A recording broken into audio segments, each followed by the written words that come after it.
In and out of my garage. Four trucks lined up trying to go, trucks trying to come in. If you're going here, in Westbrook, how can Westbrook? The whole thing.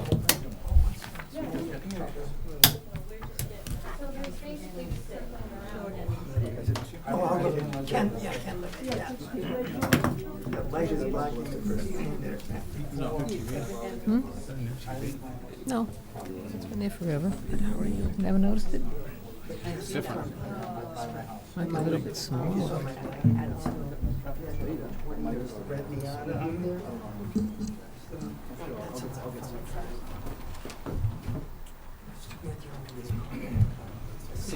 Step off and I heard the doors. We're at 7 o'clock. I'd like to call it a session. This meeting is September 9th. Please join me in the Pledge of Allegiance. Pledge allegiance. To the flag of the United States of America and to the republic for which it stands, one nation, under God, indivisible, with liberty and justice for all.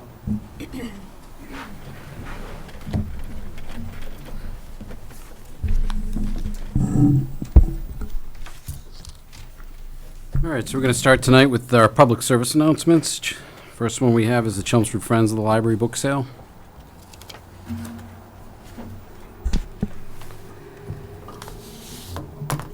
Greetings, I'm Maureen Foley. I'm one of the co-presidents of the Friends of the Library, and I appreciate you giving me this time to say it's that time again. We're going to have a book sale this month. It's going to be Friday, Saturday, and Sunday, September 20th, 21st, 22nd. On Friday, it's going to be 9 to 9. It's the big day. Come that day for the best selection. Sunday, it's going to be from 9 to 1, and you get a box of books for $5 on Sunday. Best selection Friday, cheapest books on Sunday. So I hope there's something for everyone. We want to make sure that people know at this time of the year, in the fall, we have the nonfiction books as well as the fiction books, and we have DVDs. We have CDs. DVDs are going for 50 cents each, 3 for $1. Music CDs, 50 cents each, 3 for $1. The little paperback books, 50 cents each, 3 for $1. Those are big sale prices, people. Those used to be $1. So the one other thing I'm just going to mention because I'm here is that the proceeds from these book sales, pay for an awful lot of programs throughout the year at the library. One of the programs that's coming up, I have a T-shirt on today, International Dot Day, is September 15th, which is a Sunday. So the library is celebrating it on Saturday. And it was started by Peter Reynolds, a proud CHS grad. And so we take his book as a launching point, and kids come and drop in for story time and crafts and design their own dots. So it's a creativity experience. That is this Saturday. I'm trying to get all my dates correct. That's September 14th. And then the week after that, we're going to have the book sale to raise the money to have the programs and museum passes and special purchases at the library. So thank you once again. Any questions? This is kind of business as usual. Okay, thank you. Good luck. Thank you. Thanks, Maureen. All right, next up, we have Chelmsford Lions Club. Hi, everyone. Again, it's that time of the year. I came to talk about our Fall Fest that we're having. We also, we sponsor the night Can we just before grab your name? Oh, I'm sorry, Charlene Svensson. Thank you. We also sponsor the night before the 4th of July. So we're having our fest. It's going to be on the 28th. And we're going to have food, fun, entertainment. We have a Zumba exhibit. We have someone from 9 Round is going to do circuit training. Elite Dance is going to be doing a performance. We are also going to have the Chelmsford Community Jazz Ensemble. And it'd be a good time to bring your blankets or your chairs to kind of support the jazz band, and then followed by the jazz band, we're going to have the Chelmsford High School jazz band called Pepper. We have a scavenger hunt for those who participate. They can win a gift certificate. We also have a Shop to Your Drop program where they can win prizes. We are also collecting eyeglasses. Anybody who has any eyeglasses can be entered into prize. We have raffles, drawings, and all the money that we raise will be helped to support our research in the area. And I don't know if anybody has any questions. Okay. Hopefully we'll be able to see you guys on the 28th of September. So this is a rain or shine event? Yes. Is that correct? 10 to 3. Okay? Thank you. Thank you very Charlotte. much. Okay, next up, the Chelmsford Military Community Covenant Task Force. I think Historical Oh, I'm sorry. Society. You're right. You're Chelmsford Historic Society Farm Fair. I always wanted to be in the military, but good evening. I'm Tom Cristiano, 6 Drew Circle. We wanted to invite, the Chelmsford Historical Society wants to invite everybody in town to our 18th annual Chelmsford Farm Fair, which will take place on Saturday, September 21st, from noon until 4 p.m.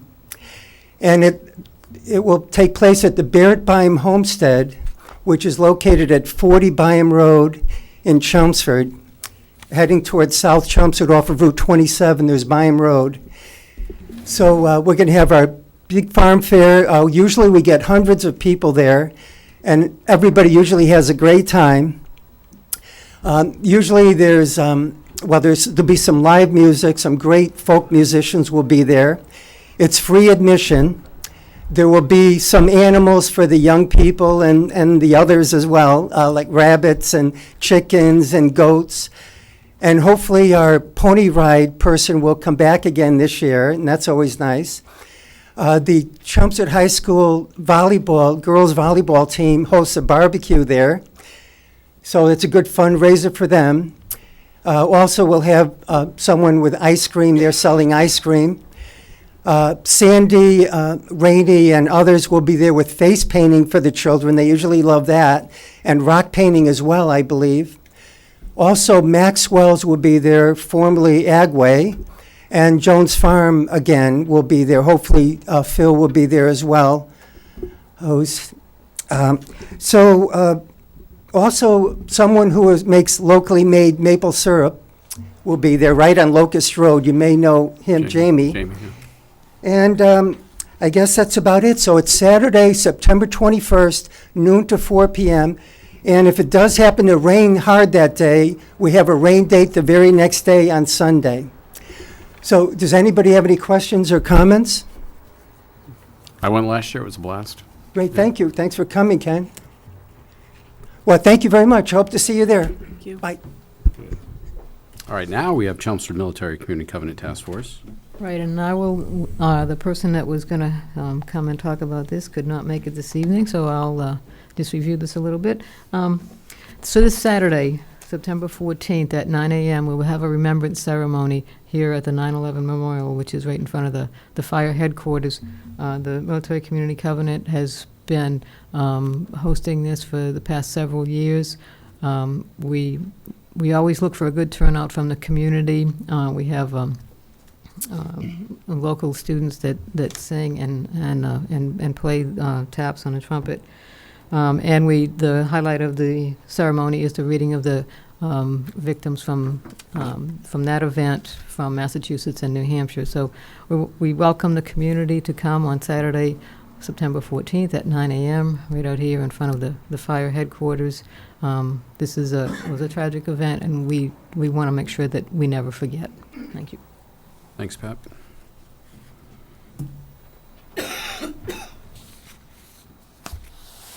All right, next we have the Board of Health presentation on understanding anxiety and helping your child cope with worries. I don't have any- Anybody? Oh, Pat, do you want to read The whole thing? if you can summarize it? Okay, on Saturday, September 17th, from 7 to 8 p.m. at the Chelmsford Public Library, there will be a forum on understanding anxiety and helping your child cope with worries. This is a night of information presented by Dr. Susan O'Brien, the Parker Middle School psychologist, on ways to help your child deal with stress and anxiety.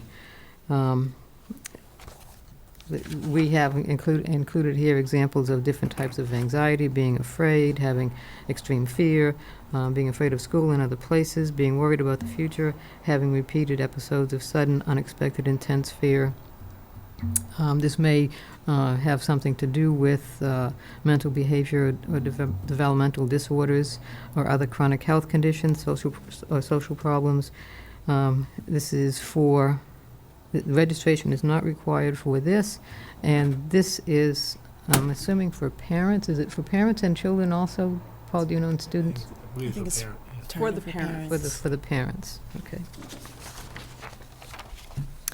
And the other event sponsored by the Board of Health is the 6th Annual Candlelight Overdose Vigil, which will be held at 7 p.m. on Sunday, September 29th at the Town Common. The event begins at 6:30 with the signing of names. If you have loved ones or know of somebody who was lost due to substance abuse, you can sign in their name. The event begins at 7. They generally have a speaker who has been impacted by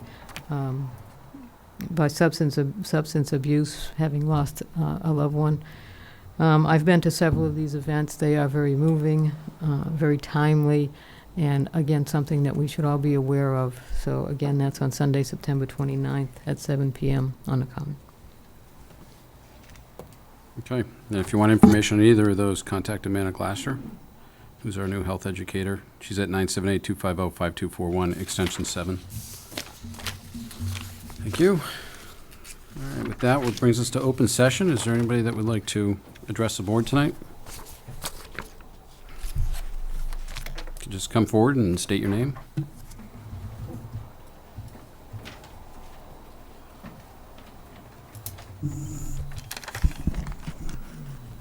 Thank you. My name is Linda Paccheri, and I live on 82 Swain Road in North Chelmsford. I've lived there for 14 years. And I'm here tonight with some of my neighbors to emphasize the seriousness of the heavy truck traffic that impacts the neighborhoods of Ledge Street, Dunstable Road, and Swain Road. I realize that Mr. McCall is going to be giving an update on the situation later on, but I expect other people are going to want to speak as well. But we expect that there's going to be a fair and equitable solution to this problem, because it's really it's a bad situation for people living in that area because of air pollution, noise pollution, the danger to pedestrians and children living in the area. So with that, I turn it over to my neighbors who would want to follow up on that.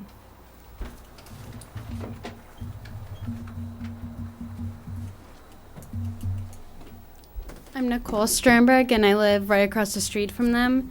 And our security camera that we have caught a bunch of the trucks, and adding up all of them between 7:30 a.m. and 6 p.m., there was 133 trucks, and that's just what my camera caught. There's a 40-second delay on my camera, so it doesn't catch everyone. But I'm a daycare teacher. I wake up at 5 o'clock in the morning sometimes to get to work on time. And by 5:30 when I'm leaving my house, there's already trucks going by. And they're loud. They shake my house, scares my dog, scares my cat, wakes me up on days that I don't have to wake up at 5. And like she said, the pedestrians, I walk my dog and I'm constantly having to look for trucks. And I shouldn't have to worry about if my dog gets out getting hit by a truck. And it used to be a lot quieter. We've lived there for 8 years now, and we've noticed a big difference with the trucks coming through. And it's frustrating. So I don't know if anyone else wants to talk about it too. Thank you.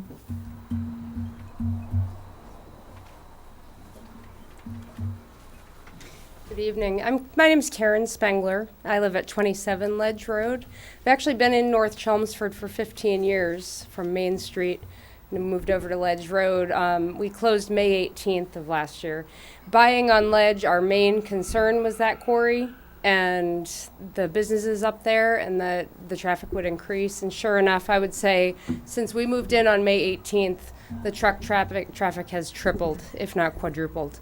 And my main concern over the last week or so with the kids going back to school is the amount of traffic at bus times. I mean, all day. But my kids cannot safely walk to the bus stop, stand at the bus stop. One of my neighbors has photographs of the bus pulling up, trucks trying to come in, trucks trying to get out. And these, as you know, these are not small dump trucks. These are enormous trucks that we know cannot stop if a child runs out. I saw one of the kids from further up Ledge Road almost get hit as he came out on the second day of school. So just continuing to raise concern, and we've been talking to Dr. Lang and talking with the police about doing something about the bus stop itself, but unfortunately there's no way for a bus to come down Ledge and turn around safely, and we don't know where it would be a safer place to put the bus stop. So, thank you. Thank you. Can I say one more thing?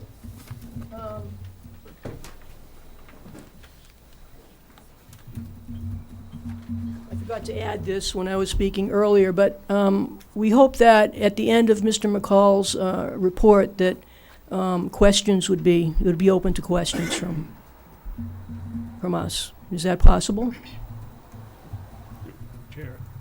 Yeah, I guess we could, as long as the questions aren't duplicated over and over and over again. Right, Yeah. but we would be allowed to ask questions. Yep. Thank you.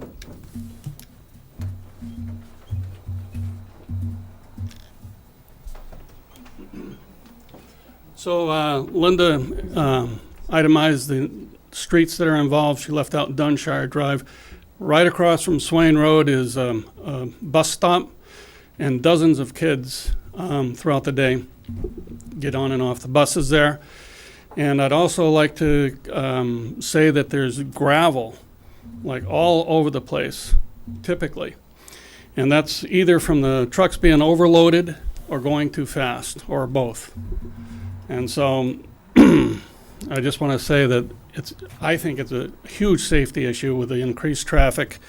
And like Linda, I would expect a reasonable solution at the end of this meeting. Could Your name, sir? Could we grab your name? My name is Mark Workman, Thank 10 you. Dunshire Drive. Thank you. I've lived here for 40 years, and I've never seen the traffic like this. It's ridiculous.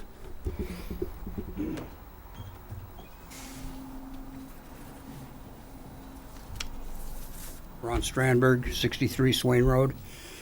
I'm retired. I'm there most of the day at my address. Trucks are going by constantly. The noise is very disturbing, and I do like to walk my dog. There are no sidewalks on that section of Swain Road where we live, so we have to walk along the road edge. The trucks come by coming down the hill in front of the gun club. They go quite fast. They're empty. They're going fast. Going the other direction, they're coming up the hill. Their engines are racing, trying to get up the hill with a full load. It sometimes can be quite scary trying to walk along the edge of the road and the trucks coming by quite fast. Great. Thank you.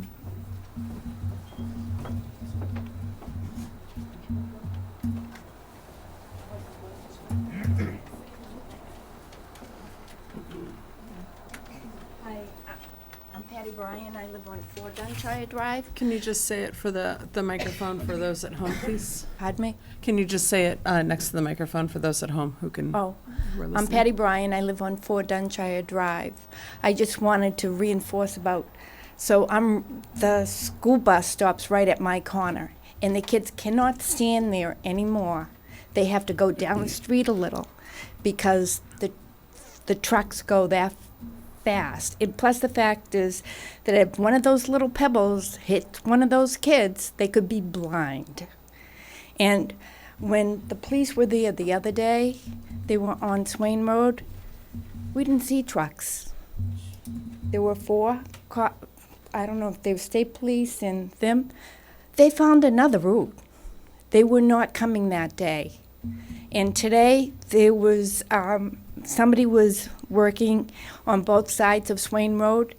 We didn't have half as many, because they would have had to stop twice, so they found another route. So they can. So please look into it. Thank you. Thank you.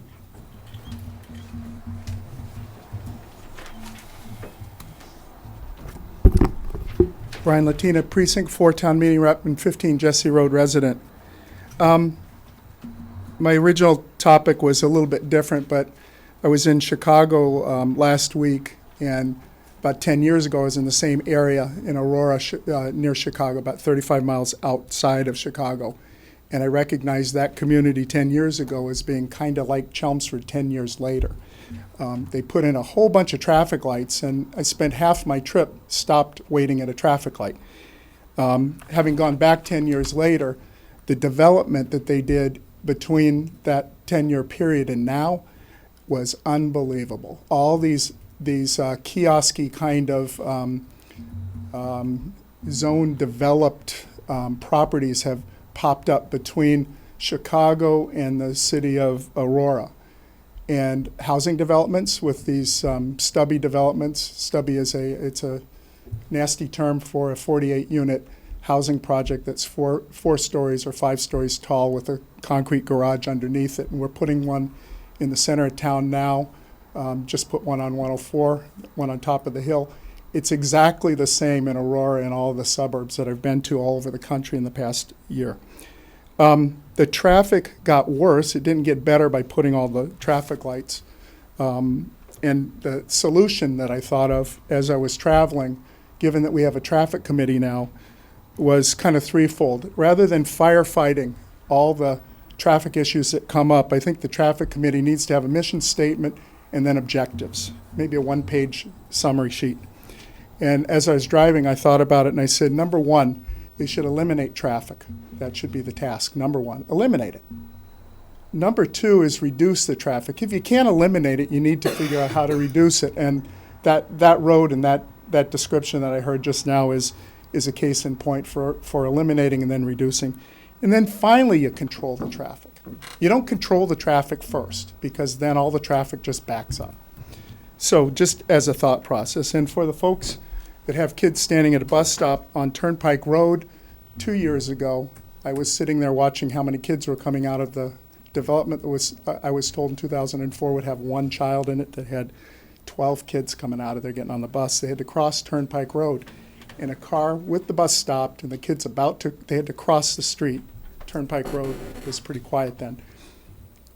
A guy drove right past the bus, nose to the bus, right past him. It was frightening to see how fast he went by, probably 40 miles an hour. I followed him because it was horrifying, and I followed him into his spot, talked to him a little bit. Anyway, bottom line was, we have to watch out for these kids. They can't be in a dangerous spot waiting for a bus. And our solution on Jesse Road, which has 15 houses, was we put a basketball in the street. Roll the basketball, leave it in the street, because people slow down looking for the kid. Do it. It makes a huge difference. Slows it down by about 10 miles an hour.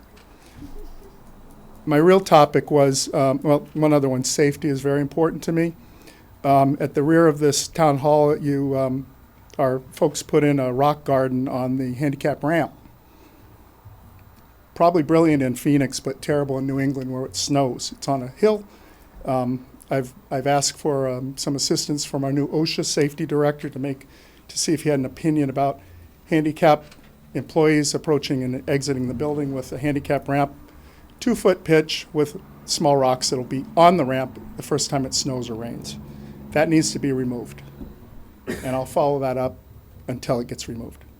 Second, on my way upstairs, there's batteries in a bucket downstairs, 3 buckets with a 12-volt battery with 2 leads hanging out of it. I just took care of a production facility in Branchburg, New Jersey. We took out all of our 12-volt batteries. You can't believe how much fire one of those batteries can do if you touch those 2 leads together. You have a serious fire hazard downstairs with people just throwing in random batteries in buckets. Please get that fixed. And then on the way over here, 2 cars ran through the red light in front of me on Turnpike Road, on Turnpike, Golden Cove, and Billerica Road out here. Every time I go through there, somebody runs a red light.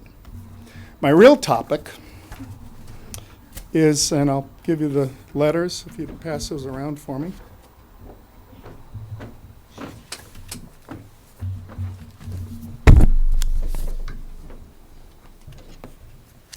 We have 8 zoning articles going to be brought to the town meeting, which I'm a part.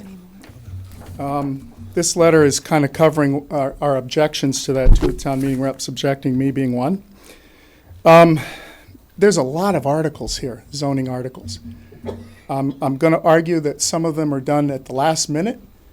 Zoning should not be done at the last minute. I'm going to argue that we should present to town meeting and talk about it a little bit first and see what people think. Maybe even tell the residents that are affected by this, the abutters, and the people in that area, give them enough time rather than just over the summertime as the articles are being changed and wordsmithed and redone, so we can race into town meeting and change 8 zoning articles with very little notice to the residents that are affected by it.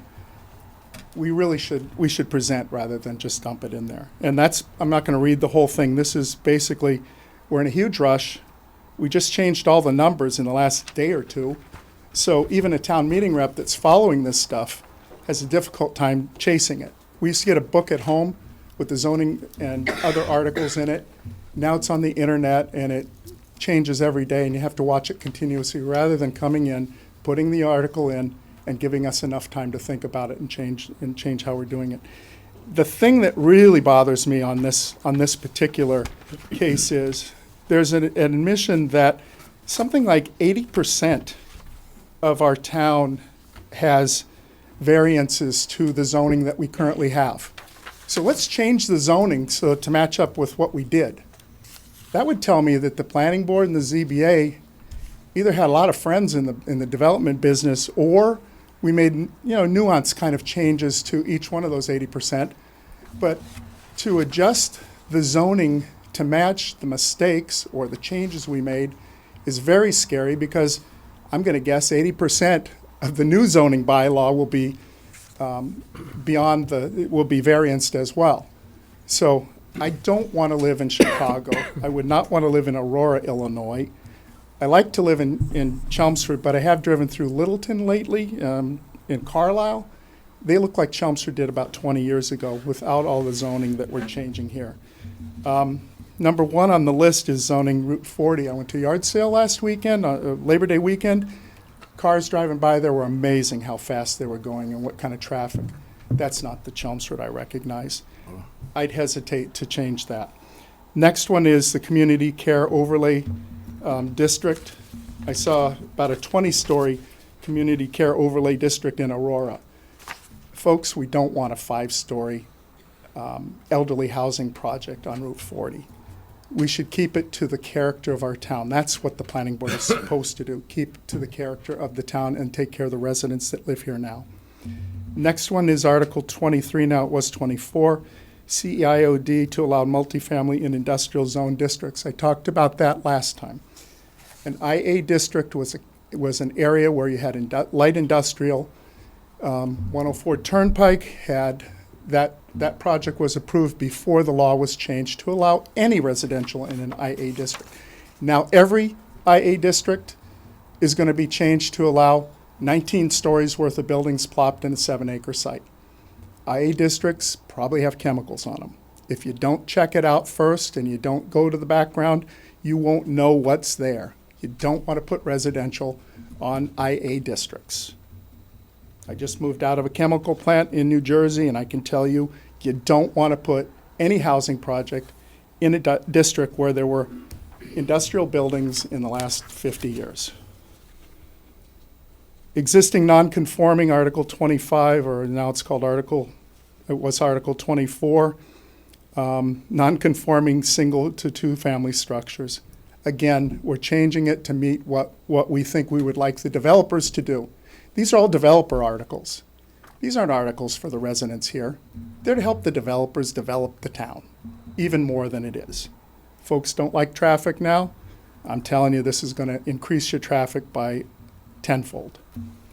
planned open space development, cluster housing. That's not open space development. Cluster housing is what the town meeting fought like crazy for when they first came to us, to develop wet areas so we could put a bunch of houses close together and say, oh, look at all the acreage here. We put the houses on the dry part of the acreage. Guess what? That's not a best practice. And then finally, historic preservation. Seriously, town meeting said no to this. This is to make duplexes and triplexes out of our historic homes. 101 Mill Road, was it developed for that? Was it developed for this zoning article, developed for the developers? I suspect it was. Let's leave our historic homes alone. Let single families go in there, and don't make them triplexes and duplexes. I saw them in Chicago, folks. We don't want that. And the rear lots to do pork chop lot designs, I suspect that's what it is, to allow three-family units in them. Again, we don't want a bunch of three-family units. If you want that kind of thing, go look at Lowell and Lawrence and Methuen and Haverhill. It's not a community that we live in. Thank you. Thank you.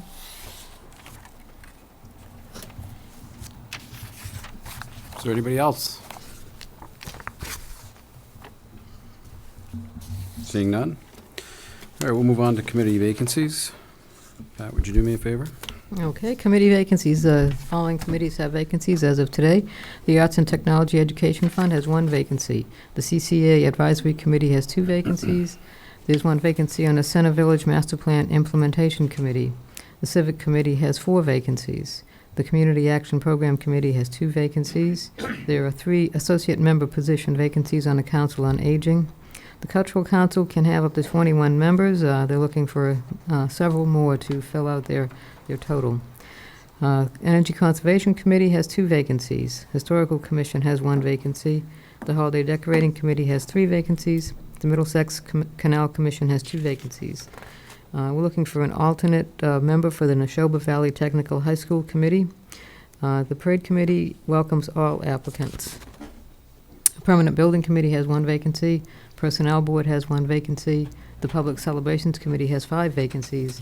The Sign Advisory Committee has 3 vacancies. The Skate Park Committee has 2 vacancies. And the Tree Committee has 1 vacancy. If you're interested in applying for any of these committees, you can fill out an application online or at the town manager's office. Thank you. Thank you. That brings us to public hearings. We have an application here for a Class 2 auto dealers for Ferrera Towing. Is there anybody here that would like to?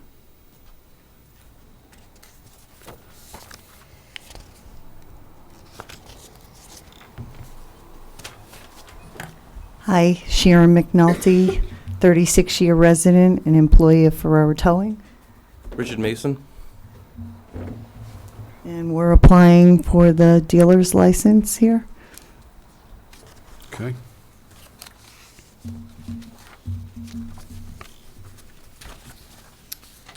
I noticed on the application you had 40 vehicles, and then it's next to it says 6 for sale.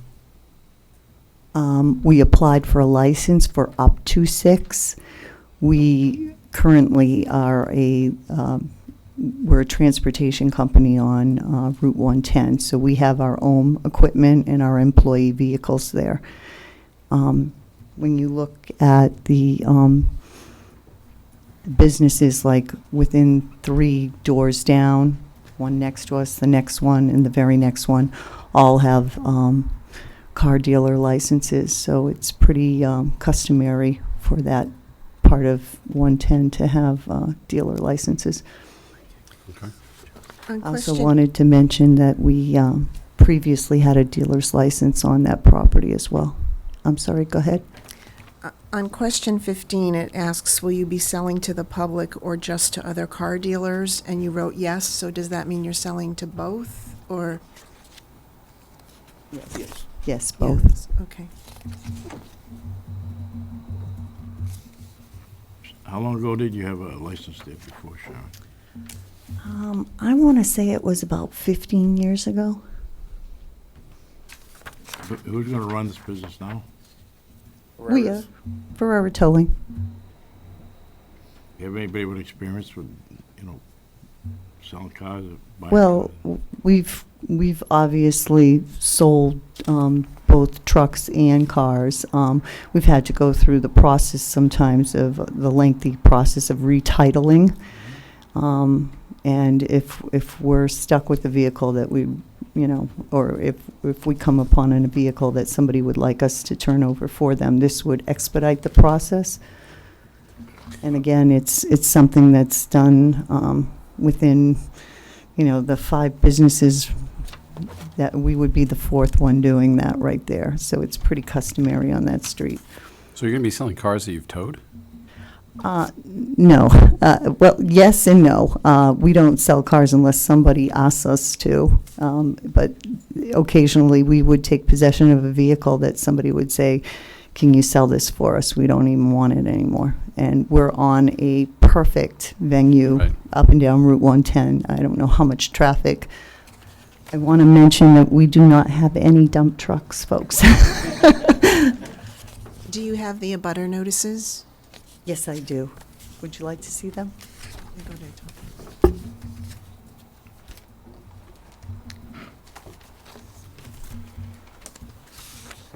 May I add that picture's about 15 years old. We have all brand new hot top, all fresh pavement, grass. Oh, so that's the old picture? It's come a long ways, yeah. I'm looking at these other pictures, and, I mean, it just says car sales across here and across. There's no designated. The yard is all spots or anything striped. like that. This is a current picture. Well, that's what I'm saying. Yeah, we have. We have those here, I think, Sharon. Oh, okay. But let me make sure those are the same. So as you can see, there's lines for each and every, so we have probably 40 lines down, but there would be ample space to fit up to 6 vehicles. And they're all lined up, so you could fit a large truck, never mind a small vehicle. These are copies if you guys wanted to. I think we have I them. think we have them. I was going to say, I drive down that road probably at least 2-3 times a week. When did you pave it? 4th of July. 4th of July.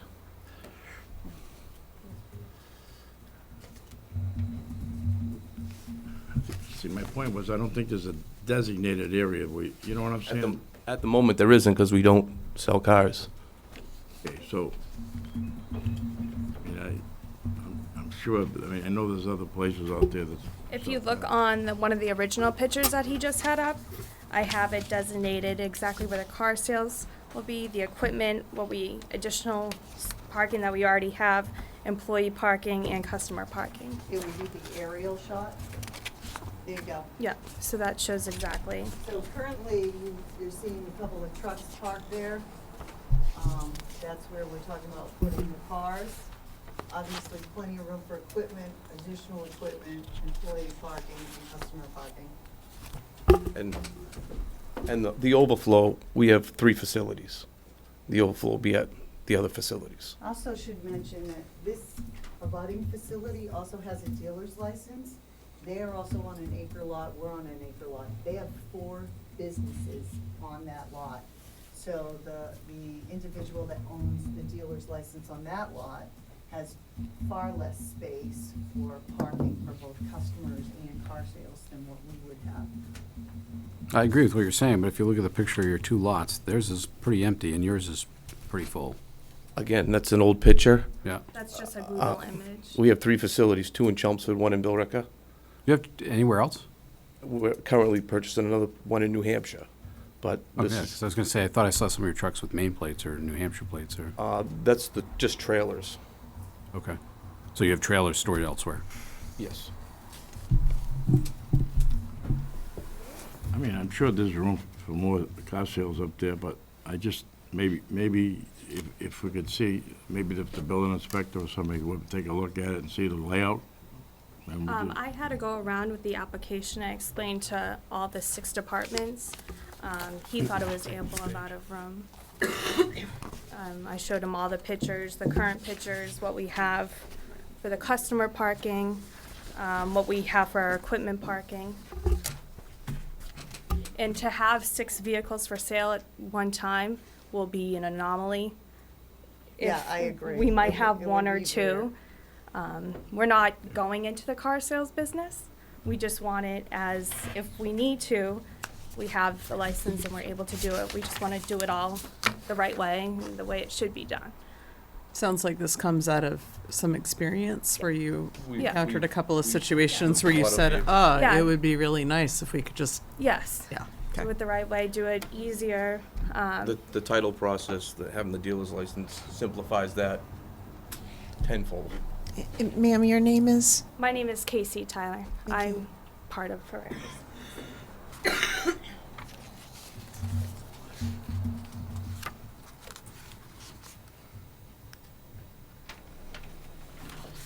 Any questions? Is there anybody from the public that would like to address? Sure. Come on up, state your name. So my name's Dr. Brian Holub. I'm the veterinarian. Yeah, you gotta do the microphone. So my name's Dr. Brian Holub. I'm the veterinarian on the other side of those three properties. And I don't want to have more commercial development there. I'd like to go back to 2009. Unfortunately, my wife died in 2010, was struck by a garbage truck while riding her bicycle, and I dropped this.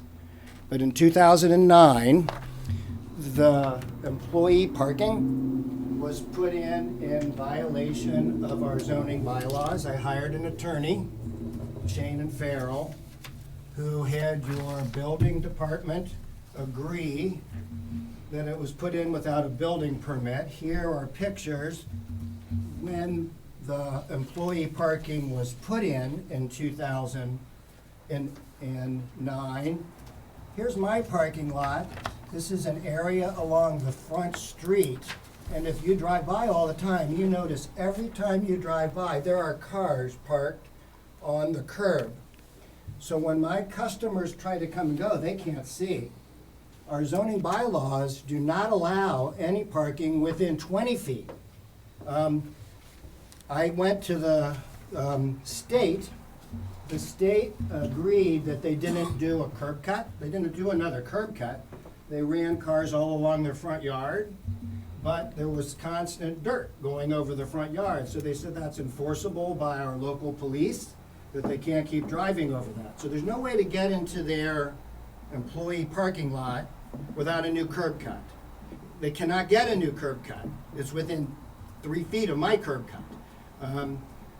I went through every zoning rule we needed. I was required to put in concrete, granite curbs. Do you know Countryside? It's a beautiful You treated my building. dog. I do everything I can to make it beautiful. And I don't have beautiful things next to me. We bought the ugly commercial thing next to us. Cleaned it all up, turned the little building into a little doggy daycare. I put another commercial building there. I kept it as clean as I could. It's beautiful. So I know that I can leave any of this information. Could It's you all pass on those? public record. Here's the letters from your building inspector at the time. To be blunt, my wife died in 2010, and I lost a lot of zeal, and I stopped pursuing it. And I just let it sit there. And I've not said anything pretty much for 10 years. Our zoning bylaws say if there's any change of use, everything has to become conforming, which means everything that was put in 2009 would have to be removed. There was a front yard. There's no front yard anymore. The setback's not right. The access to the public parking is wrong. It's a dead-end parking area without enough turnaround to get in and out. They cannot egress onto the street without traversing their front yard, which is in violation. So here, all of this was put, there, the pictures were put in without building permits, the employee parking. This accessory area along the front of the street is illegal. We contacted the state. The state says that they can't enforce that, but we can locally. I stopped pursuing it. Cars go over this curb constantly. It's against the law. Cars park here, and we can't see. My driveway's right here. I mean, So this would have to become conforming. I'm not against them selling cars. I'm against this entire area over here being non-conforming. So maybe if we could go back to what was conforming. Their curb cut ends here. This is the beginning right here of their curb cut. So anything beyond that curb cut, because that was the original curb cut that went into these parking. So I've been the neighbor since 1985. Continuous ownership, neighbor, and I try to be, we never really talk. No, we've never met. I'm a quiet neighbor. Mary Jo, before you, was the previous owner, who was quite tenacious and quite confronting. And you know what? My wife died, I just walked away from it. But now we're starting over again. So if we get to the idea of making it conforming, if you're gonna do anything that's zoning, you need to make it conforming. It was non-conforming at the time. The building permit was pulled, which means all of this earth moving was against our bylaws. I know the rules. I had to put it, to move a little bit of dirt, I had to put in a retention pond because I Right. had to get Stormwater. Hancock engineers. I spent $18,000 to have Hancock engineers do a groundwater analysis for a retention pond just because I wanted to add 5 feet of asphalt, 5 feet. Yeah, it's stormwater. Can I ask a quick question? Yeah. Can I just, Put all that in. quick question to the applicant. When you paved in July, did any of this come up when you went for your permit? No, actually, this is the first I hear of this. It's already paved. It So they was repaved. already. Repaved. Yeah, we They did not paved pave any of over. this new stuff. All they did is repave the original. This was, to the best of my knowledge, this was not green space before. If people, there was U-Hauls parked in front of here. Back in '09. And this fence that is here was a little set back, and there was U-Hauls over here, and of course, lots of cars over here. What they did do is they added some green space, and they moved the employees parking here less back, and they moved the fence, over. So they were using the space, as far as I know, it's always been utilized, but they cleaned it up, so to speak, and made it. I've got pictures of the U-Hauls in here. So I've got pictures. I can find the pictures of the U-Hauls. You haven't done U-Haul For a long time. That was part of our issue. The U-Hauls were not, the U-Hauls were and those other pictures were that you parked have. over here, where they said employee parking, and kept going over the curb. They haven't done U-Hauls for a long time. But the whole area here, there used to be 2 abandoned boxcars. There were big abandoned boxcars that were just used for storage. And no cars or transportation or anything ever went in and out over here. From back here, they had a bunch of junk dead cars. I was thrilled when the junk dead cars went away, thank you.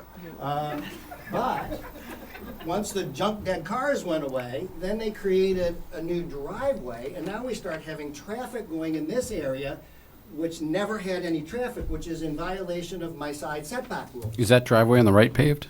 No. Not paved, because there's no permit for it, there's no building permit for it. They couldn't move the earth to make it. I think I showed you a picture of earth moving. Right, right. It's So always been I have. utilized as, like I said, since we've been there, it's Yeah. always had. So I have 3 or 4 Equipment and- questions about this, and so, and I think by the end, I would like to actually table this until these get resolved, just to make sure everything is on the level. So my understanding is, and I might take advantage of a planning board member being in the audience, but my understanding is that there are rules for a certain amount of green space within parking lots because you have to provide for stormwater runoff. And so any parking lot development done now applies to the laws set in for stormwater as of last year. Is that correct, Paul? So, and then, so there's that, if you're changing anything about that. But then my other question is about grandfathering in. So if this is the case, that this has been in use this way for 10 years, is there a statute of limitations for this was just, this has been, and whether or not it was illegally used,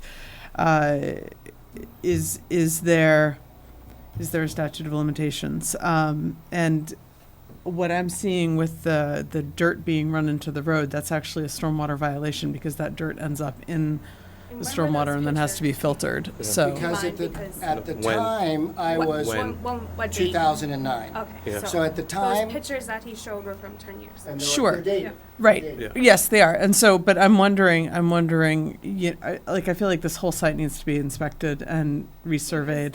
And that's what we were asking for in 2009, a site plan review. And the building inspector, you see by the notes, wrote a letter requiring it. And if you look at your town meeting notes, it never happened. And I stopped pursuing it. The only reason it got pursued is I hired an attorney. When I stopped paying the attorney and my wife Yeah, died. I got it. died.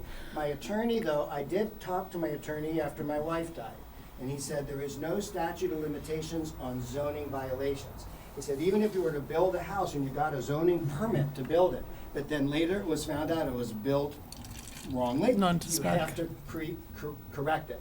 So he Right. said, Brian, don't worry, after you're over all this, you can go back to it. But quite honestly, they're good neighbors. I don't want to affect their business, No. but this affects my business, the coming and going, the employee So parking. You stated that there's cars parked in this area? Is that So correct? for years, we've had cars parked around Prior to there. 2009. Yes, this used to be all dirt. And so they parked all the cars here. But And We're U-Hauls. talking 4 iterations. So I've been here since 1985 too. All right, you guys, so- This has had 8 Okay, iterations. so we're gonna halt it here. So we've got a lot of different pictures with a lot of different conflict on what we're seeing, and I'm just overall concerned that to me does not look paved, and you're saying it was a repaved. this is a picture from That- Google. This is Unfortunately, now Google newly hasn't paved. updated their Right. area. Okay, so But what I think we're gonna need to do is have probably this the site inspected. reviewed. Is I that? And suggested reviewed. drone pictures and your secretary, she said Can you that guys would get to the mic so people can hear be- She you? said that would be over the top. Okay. We have a drone, I'm happy to fly the drone over, do a video. Paul, can we send someone out just to review the site? We can refer, Sean Shanahan, our zoning enforcement officer. Yes, building, please. He can go out So there. can we table this until we have, Because I didn't know this, I got the notice, but short of the notice, I don't really know what's going on. Can I be included? It's in the name, I'm the direct abutter. If I could just be included, just send my email, it's my name, aholabrian@gmail.com. Just send me an email or something as things are happening. I don't want to interfere with the business. I actually don't mind if they sell 5 or 6 cars. I worry more about. Okay, but that's all fine. right, that's fine. So what I want to do is I want to table this hearing until we have had it inspected and Continue the seen. Yeah, we're going to Or continue. continue, We're going to excuse me. continue the Continue hearing is to our the next correct meeting. term. Thank you. In the meantime, we'll have Sean Shanahan, our building inspector, go out and look at the property and come back with some comment. And Can I just clarify one thing before Yeah. we table it for tonight? There's been no cars parked here. We're That's not, fine. so this is not personal. We're not taking this personally and we No, we don't just- want Make sure that to. our Excuse butter me. is aware that we do not Before park we cars act there. on the motion to continue, could we just see if there's any more public Yep. input Sure, yeah, here we tonight? will. Thank you. But in the meantime, so that's what we're going to do. We'll have Sean go out and review it. And so is there anybody else in the audience that has any input into, any comments to be made? Brian? Can I have the pictures back when we get a chance? Yes. Down there. Brian Latina, 15 Jesse Road.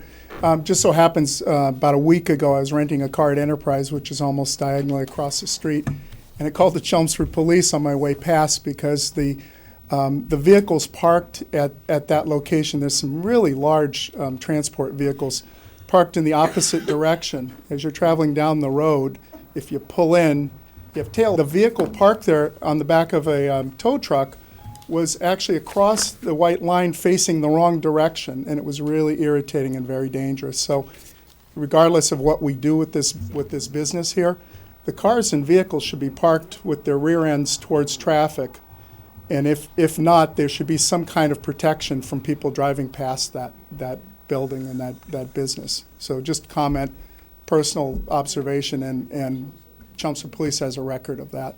And could we please get the lines painted there? We can request Mass Highway. That's a state-maintained and owned roadway, Brian. Town of Chelmsford doesn't have the authority to go out there and paint That lines. is Jim Arciero's district. Okay. And he is pretty good about getting back to you. Okay, so. it is, like you said, there's a lot of gravel there, and if you look at the Google, I just looked at it, the whole section in front of, they have a lot of traffic, a lot of business, good business. Aggregates right Yep. behind us. It and gets so worn there's out, so dump trailers we all need to, down there we All need right. to paint. All right. Yep, we're hearing you. Has Okay. nothing to do So- with that. All right, so, Anybody else? is there anybody else that would like to address us? Seeing none? Okay, I'll make a motion that we continue this public hearing until our next meeting on September 23rd. We have a motion? Second, and I just want to make sure that we are going to get this checked out. If and- not, then we'll table it to the next meeting. But yes, no, All right, no. fair enough. Continue We'll, reading. we'll ask Sean to watch the video and we'll send him out there. And if he needs to consult with town council, we'll have to do that as well. Sounds great. Thank you. So is that a second? All right. So we have, hold on, we have a motion and a second. All in favor? Aye. Aye. All right, so it's continued. Thank you. All right, next up, we have the, Mr. Chairman, on reports and presentation, I would ask that you take Michael McCall's in consideration of the people in the the room. people that are in the room, so we items can of get the through hour, it. Sure. and have Darlene do it after. Sorry, Darlene. That's okay. Yeah, just, you know. All right, Mike. I thought she might be. So if I may, Mr. Chairman, when we put on the agenda Ledge Road update, specifically I intended to come back here to talk to you about my question about the widening at the end of Ledge Road. To that end, I spoke to DPW, specifically Steve Yonley, who contacted some engineering firms. And he came back to me and he had received some quotes in the range of $150,000 to $175,000 for the engineering to be done up, just to look at widening the end of Ledge Road to make it easier for trucks to turn and potentially turn left up Dunstable Road. The thought is we may get a better actual quote when we go out to bid, given the dollar amount we would have to go out pursuant to the procurement laws under Mass General Law 30B, and get a competitive price on that. Given his experience, especially with the project that he's doing right now on Route 129 at Riverneck Road, he feels that the construction costs would be about 150 to 175. Excuse me, the engineering was 100 to 135. But overall, he said it wouldn't be out of the realm for this to cost approximately $250,000. And that doesn't take into consideration any potential takings that we may need to do, because we would be widening the end of the road. Steve Yonley also indicated that given the fact that there's a bit of a rise on Dunstable Road as it goes northbound, we would have to improve the sight lines and we may have to trim back, so there might be some additional takings, not just for the widening, but to clear the roadway and make it more accessible to trucks. So, Mike, I just want clarification. 100 to 135 to do the engineering study. And then when you said 250K cost, is that in addition or is that total? that's the total once you add. So it would be like another 125K to actually do the work? He had said 150 to 175 to do the actual construction. Okay. Are we up to 400? No. 350? No. Let's Okay. start over. 100 to 135 is what he had for estimates for the engineering, and then he estimated construction could be 150 to 175. Okay. If you add those numbers, they start 250 at to about 305. 250 to up to 305. Yep, 300,000. And then there may be additional costs related to takings to do the actual widening.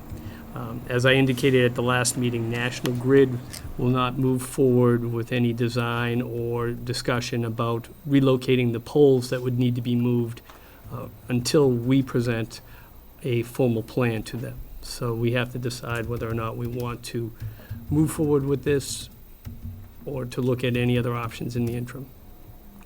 And so to address, if you would like, Mr. Chairman, there were several comments made by the residents on Ledge Road. I have spoken to many of them individually, but I would be happy to recap where we are with some of the issues that were brought up, if you would like. Yeah, if you are prepared to speak on some of those topics. So, as with any issue that crops up in town, oftentimes there is information, misinformation, and unknowns. So the top issues that come up every time the issue of trucking along Ledge, Dunstable, and Swain Road comes to our office, the regular questions are, can we stop the trucks? Can we redirect the trucks? The trucks are speeding, the trucks are overloaded, How did this come about?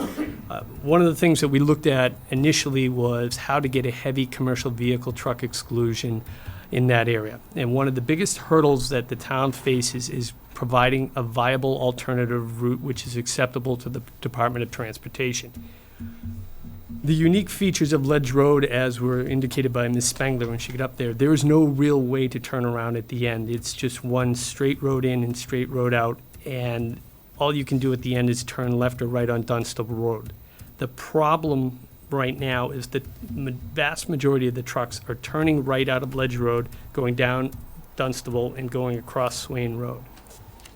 So what my early efforts were looking at how could we redirect the trucks, and I looked at getting a heavy commercial vehicle exclusion on Swain Road. The problem was the state said that we don't have a real viable alternative route because we would be looking to redirect the trucks northbound on Dunstable Road, which would send them through two other communities, that being portions of Tingsboro and portions of Westford. In order for us to go forward with that, we would need the cooperation of those communities, and at this time, we do not have any formal response from either community looking to help us do that. So we've started looking at other issues. One of the other complaints that we get routinely is noise, and the chief of police is here, but these trucks originate in the town of Westford. So we can't really control what time they're starting. We do have some noise ordinances, but those are for construction, and they do not fall within our purview with regard to those bylaws. I've looked at the Jake brake issue, which is also known as the engine braking, and Mass DOT has provided me a memorandum that indicated that they are not in favor of any towns putting up any signs because the law is unenforceable because they are permitted under federal law. The issue that we often get is enforcement, that there's speeding, that the trucks are overloaded. Again, Chief Spinney is here, but his department made a considerable effort this summer, as you well know. They deployed well over 40 different traffic details out there. They stopped numerous vehicles. However, the vast majority were not the trucks. As was indicated by someone here earlier, we did arrange to have the Massachusetts State Police truck team come out for one day. There was 6 officers or 6 state troopers out there. Only 17 trucks were stopped, 18 violations were issued, and they were minor infractions. As I understand it, there were 2 operators that didn't have their license on their person, and 2 trucks were overweight relative to expired permits. But the notations that both Chief Spinney made of his own officers and what he passed through from the state police is that they are not observing excessive speed from these vehicles. The biggest hurdle I think we face is the fact that there's a significant history with these quarries. It's documented in some of the land documents that I've seen over at the Registry of Deeds. The owners that I've spoken to have indicated they've been there a lot longer than most of the residents, that they have a right, and that's one of the things they're asserting, they have a right to come over those roads. Some of the options that we still have on the table and I'm working on, but mind you, every option is going to take some amount of time or some amount of money, but we are still looking to see if we can work with some of the property owners for an alternative route. But as you may know, there's land that's owned by other towns as well as the Commonwealth up in those areas along Route 3. So it's going to take considerable participation from a multitude of individuals to get that to happen, and I don't foresee that happening anytime soon. One suggestion I would have for the board is I think it might be in your best interest to have a meeting or an executive session with town council to discuss some of these options and what other options may be available to you. Lastly, I'll leave with you that Mr. Latina had talked about traffic as well as some of the other members. Recently, working with Frank Green, our assessor, we were looking at the number of motor vehicle excise bills. 50 years ago, when my family first moved to this town, there was approximately 1 vehicle for every 4 to 5 individuals that lived in this town. Now it's almost a 1-to-1 ratio. Last year we issued over 32,000 motor vehicle excise tax bills. That means that the number of cars in this community has increased phenomenally in the last several decades. So it's not just an issue of trucks. I mean, when we talk about traffic, yes, there is a problem with trucks on these roads, but there is also a significant increase in the amount of general traffic that's going over our roads, and it's not just traffic outside of the community. If the chief has anything else to add, I would defer to him at this time, but the options that the board has asked me to look at, I've done my best to get answers to all those, and I would remind some of the folks that the truck traffic, although it appears to have been on the rise, that it's twofold. This business that they're engaged in up at the quarries is seasonal. They only run their trucks certain times a year when that's typically the construction season, and that the other rise in the trucking that they're seeing up there is because that quarry was sold 2 years ago, and since that quarry has been sold, we have tracked and we've been using the traffic counts, and we can demonstrate that there has been a rise, and that's because the old owner was kind of winding down their business over the last few years, and the new owners came in and they're trying to maximize their potential out of that site. Mike, you mentioned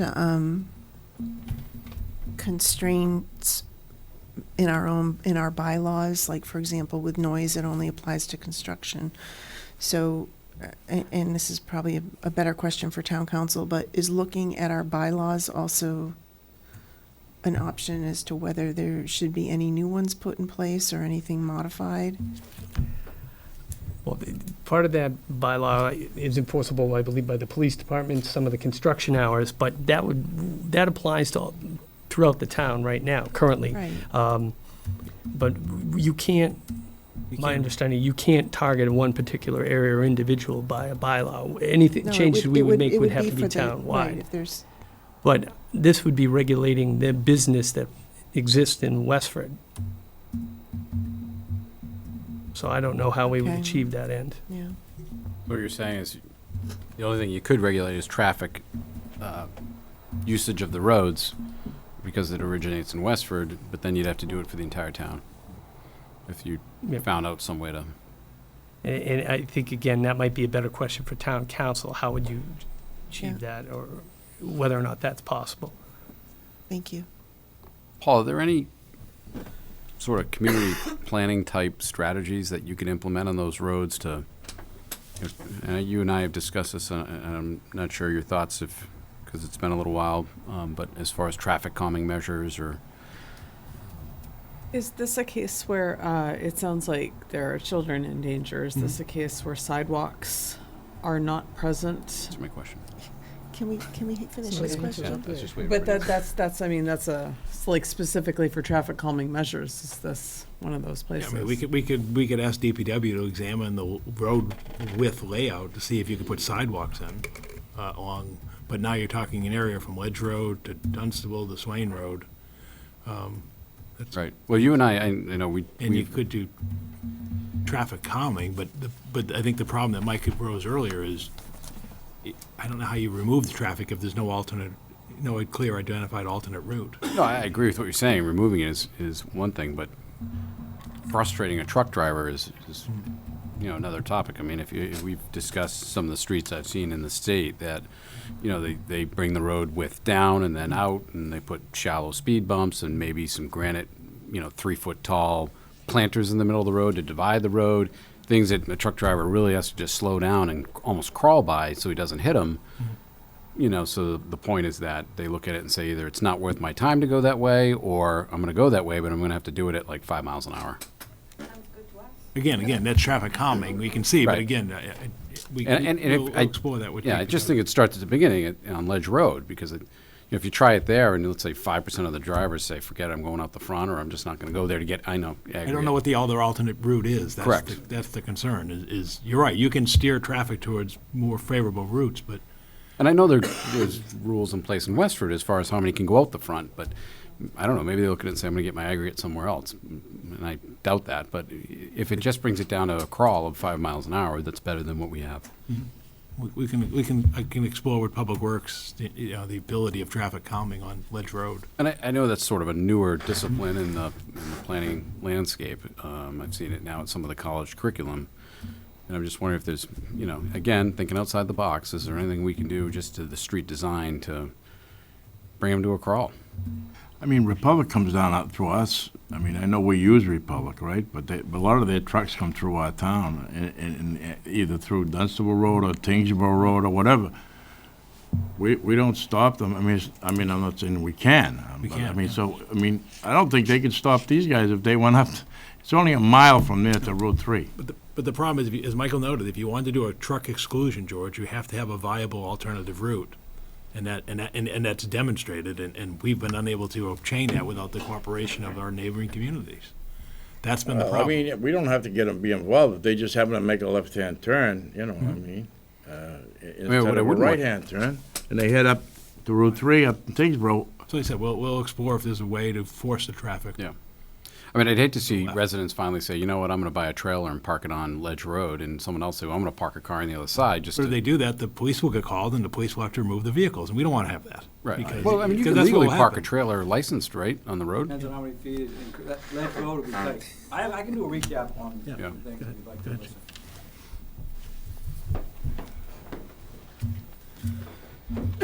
Good evening, members of the board. My name is Jim Spinney. I'm the police chief. Let me start out by saying I feel for the residents on this. The whole department does. This has been it has not been something that we like to see with any quality of life issue in town. But obviously, just a little recap. We had the traffic meeting back in June. The message was received loud and clear with regards to the optics of speeding vehicles, speeding trucks, high volume, et cetera. I said that night there's some things we can act on, and there's some things we can't. There's definitely a volume problem in that area of trucks, and I have no enforcement authority on volume. All we can focus on in the police department is improper speeds, unsafe or improper loads, and that's what we did. So I met with the town manager shortly after that traffic meeting. We put a plan together. I deployed an officer over 50 days throughout the summer. We did over 360 stops. And I talked to the officers on a regular basis with what they were seeing out there. We tried to deploy some different strategies. Obviously, when you have a marked car, the trucks see that very quickly. And within a matter of probably minutes, the word gets out to everybody in the region that the police department is conducting speed enforcement in this area. So the speeds came down. So we changed things up. I secreted some officers in areas that weren't visible. And I got to tell you, after 2 months of deployments, we're not seeing speeding violations of trucks. Yes, they're large. Yes, they're loud. They're dusty. I get it. When a truck goes by you on a very narrow street and a truck is that large, oftentimes the optics are it's going too fast. But what we found with the officers running speed radar, the trucks are not speeding. The volume is incredible. That's absolutely true. But we're not finding speeding violations. The state police stopped a number of trucks the other day. The trooper specifically told me when I went down there, they did not see speeding problems. But the word's been out up there for 2 months that we've saturated the area. That's probably part of it. The other part of it is these are these guys' livelihoods. I mean, these aren't bad people. And they know that their commercial license is in jeopardy for any type of violation, and they won't be able to provide for their families. So we're just not seeing violations per se beyond volume. Even the troopers, the violation they did come across, minor in nature. Fire extinguisher not locked properly. Some permitting, the permitting on excessive loads. If you have a specific type of truck and you have a specific type of permit, it allows you to exceed your typical load. Some of those were expired, so they cited him for that. It didn't mean the truck was unsafe in its load. It just meant that he wasn't permitted correctly for that load. Citations like that. We're gonna keep up there. We're gonna do all we can. The troopers are gonna come back. But the message I keep hearing over and over again is the volume. And it's simply outside my power to do anything about that at this time. So obviously, I hope the town can find a solution for the residents. I'd like to see them take a different direction also, because we get frustrated too. We get calls every week, and the officers are out there. and we're gonna try to maintain that the best we can. We are coming into the holidays. I can't guarantee the type of deployments we've done up to now, but we're gonna try to stay on it. The other thing that keeps coming up, we just discussed it briefly, the bylaw with regards to noise is for road construction. So you can't do a road project before 7 AM, dig a hole, et cetera. It doesn't address a vehicle driving by. That's not a violation of the bylaw. And like Mr. McCall said, the business is in Westford, so we have no permitting authority to tell them they can't go out that early. I will tell you with the school bus stop issue, the police department reached out to the companies in there, and they're gonna try to work on reducing volume during school bus pickup and drop-off times. I can't guarantee they will come through. They told us this, because we've gone to them with the frustration of us and the neighborhood. Dr. Lang went out. He's trying to find an alternative to the bus stop. My understanding is there's a parallel driveway nearby, and he was gonna see if the residents wouldn't mind letting the children stand in that, right where Ledge dumps out onto Dunstable. There's a driveway nearby. He thought that might have been a solution to get them further off the road. So that's where we're at. We're gonna keep at it. But it's not for a lack of trying. We did reach out to the state police. They came out. There's not a safe area or a large enough area to deploy weights, a weighing station. Can't do it. But quite frankly, they almost don't need a weighing station. These troopers are specialized, and they can almost tell by looking at the truck. So they are gonna come back.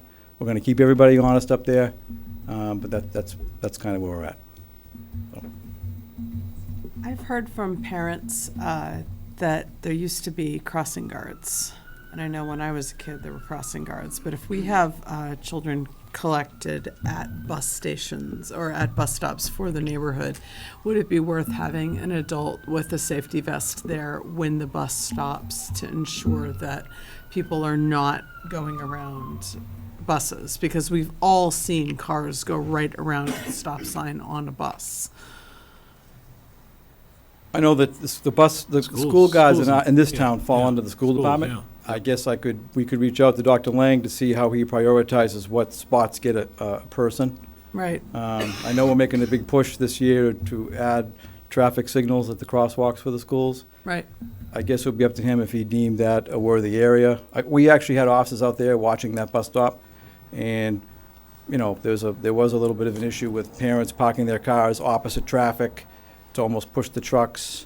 You know, but we're trying to work on that with the driveway. But I could talk to Dr. Lang about the school guards. I mean, it's just Falls under something him, that but- I've had parents ask me about, so I'm just relaying the message. If it's a consideration, if it's something that we could Look into figure it. out. Sure. So, Thank you. Thanks, Chief.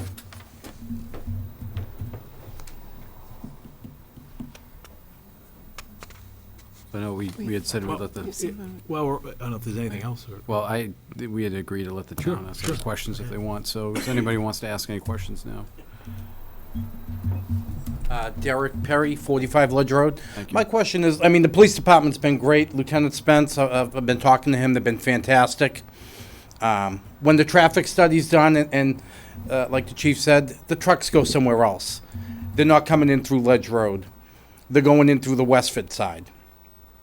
And I happened to be out going to the hardware store over the weekend, and I pulled up the road to Newport Materials. They were closed. I turned around. There's two big signs there that say no right turn.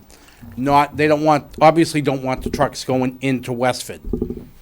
I just don't understand why, they're not allowed to go into Westford, but they're allowed to come down my street. 146 trucks, 10-wheel dump trucks, triaxles on a daily basis. I mean, I knew when I bought the house 18 years ago, there was a quarry there.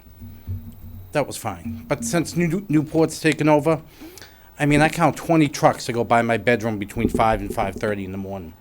And sometimes they sit outside my window idling because the gates aren't open yet.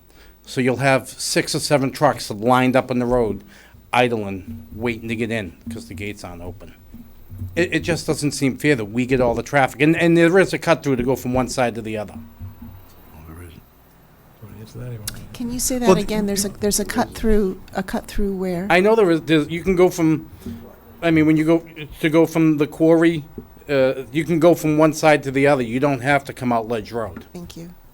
So a lot of what Mr. Perry is referring to are the conditions associated with the permit for the asphalt plant that was reached, those terms were reached as a part of the settlement agreement between the town of Westford and Newport Materials. And one of the restrictions on the grant of the permit for the asphalt plant was that the trucks coming out of Westford on Groton Road would turn left and go out Route 40 back to Route 3. We do not have any such leverage that I'm aware of in the town of Chelmsford to dictate how Newport Materials operates its business because they're in Westford and we're in Chelmsford. Part of those terms and conditions of that permit prohibit the transportation of asphalt from the Route 40 side of Newport to the back side of Ledge Road. What they're only supposed to be doing is taking materials from the quarry and bringing them in those internal roads. Those roads, from what I understand, are not built to spec. You need a special articulated truck to bring the aggregate through, so it wouldn't be anything that a normal commercial vehicle should be able to go through. I have talked on a regular basis with the folks in Westford. The asphalt plant is not up and running at this point. They may do a trial run before the end of the year, but I was informed they really won't be up and running now, and it's projected until next year. When the plant comes up, they're supposed to have traffic monitoring through video cameras. It's supposed to be recorded and monitored, and those reports are supposed to be provided to the town of Westford to verify that those terms and conditions are not being violated. Westford is well aware that I'm looking for all of that detail, and I ask on a regular basis, but they haven't started the monitoring because the asphalt production hasn't started. But there is a prohibition on the number of trucks that can come in the front end and the number and the direction that they leave from that end. And the difference is that the town of Westford, just like our planning board, can dictate that trucks coming from private property onto the public way, make them go left, just similar to in Chelmsford when we have Walgreens, you can make them go right out of there and not left. That's different than directing traffic on a public way and having an alternative route, because that's traffic on the public way, which is governed by Mass Highway. Well, it just seems So clearly like. I know it's an esoteric difference, but it is a difference. It's just, you can clearly see Westford doesn't want the traffic going into their town. Right. I don't understand why they can dictate that the traffic has to come to Chelmsford. Westford gets all the benefits, and we get because they're the crap end of the stick, so to speak. Because the property's in Westford, and Westford's the permitting authority. Once it leaves that plant and is on the roadway, Westford nor Chelmsford has any jurisdiction. But isn't Ledge Road, that's a town-owned road, correct? Why can't we just say no trucks?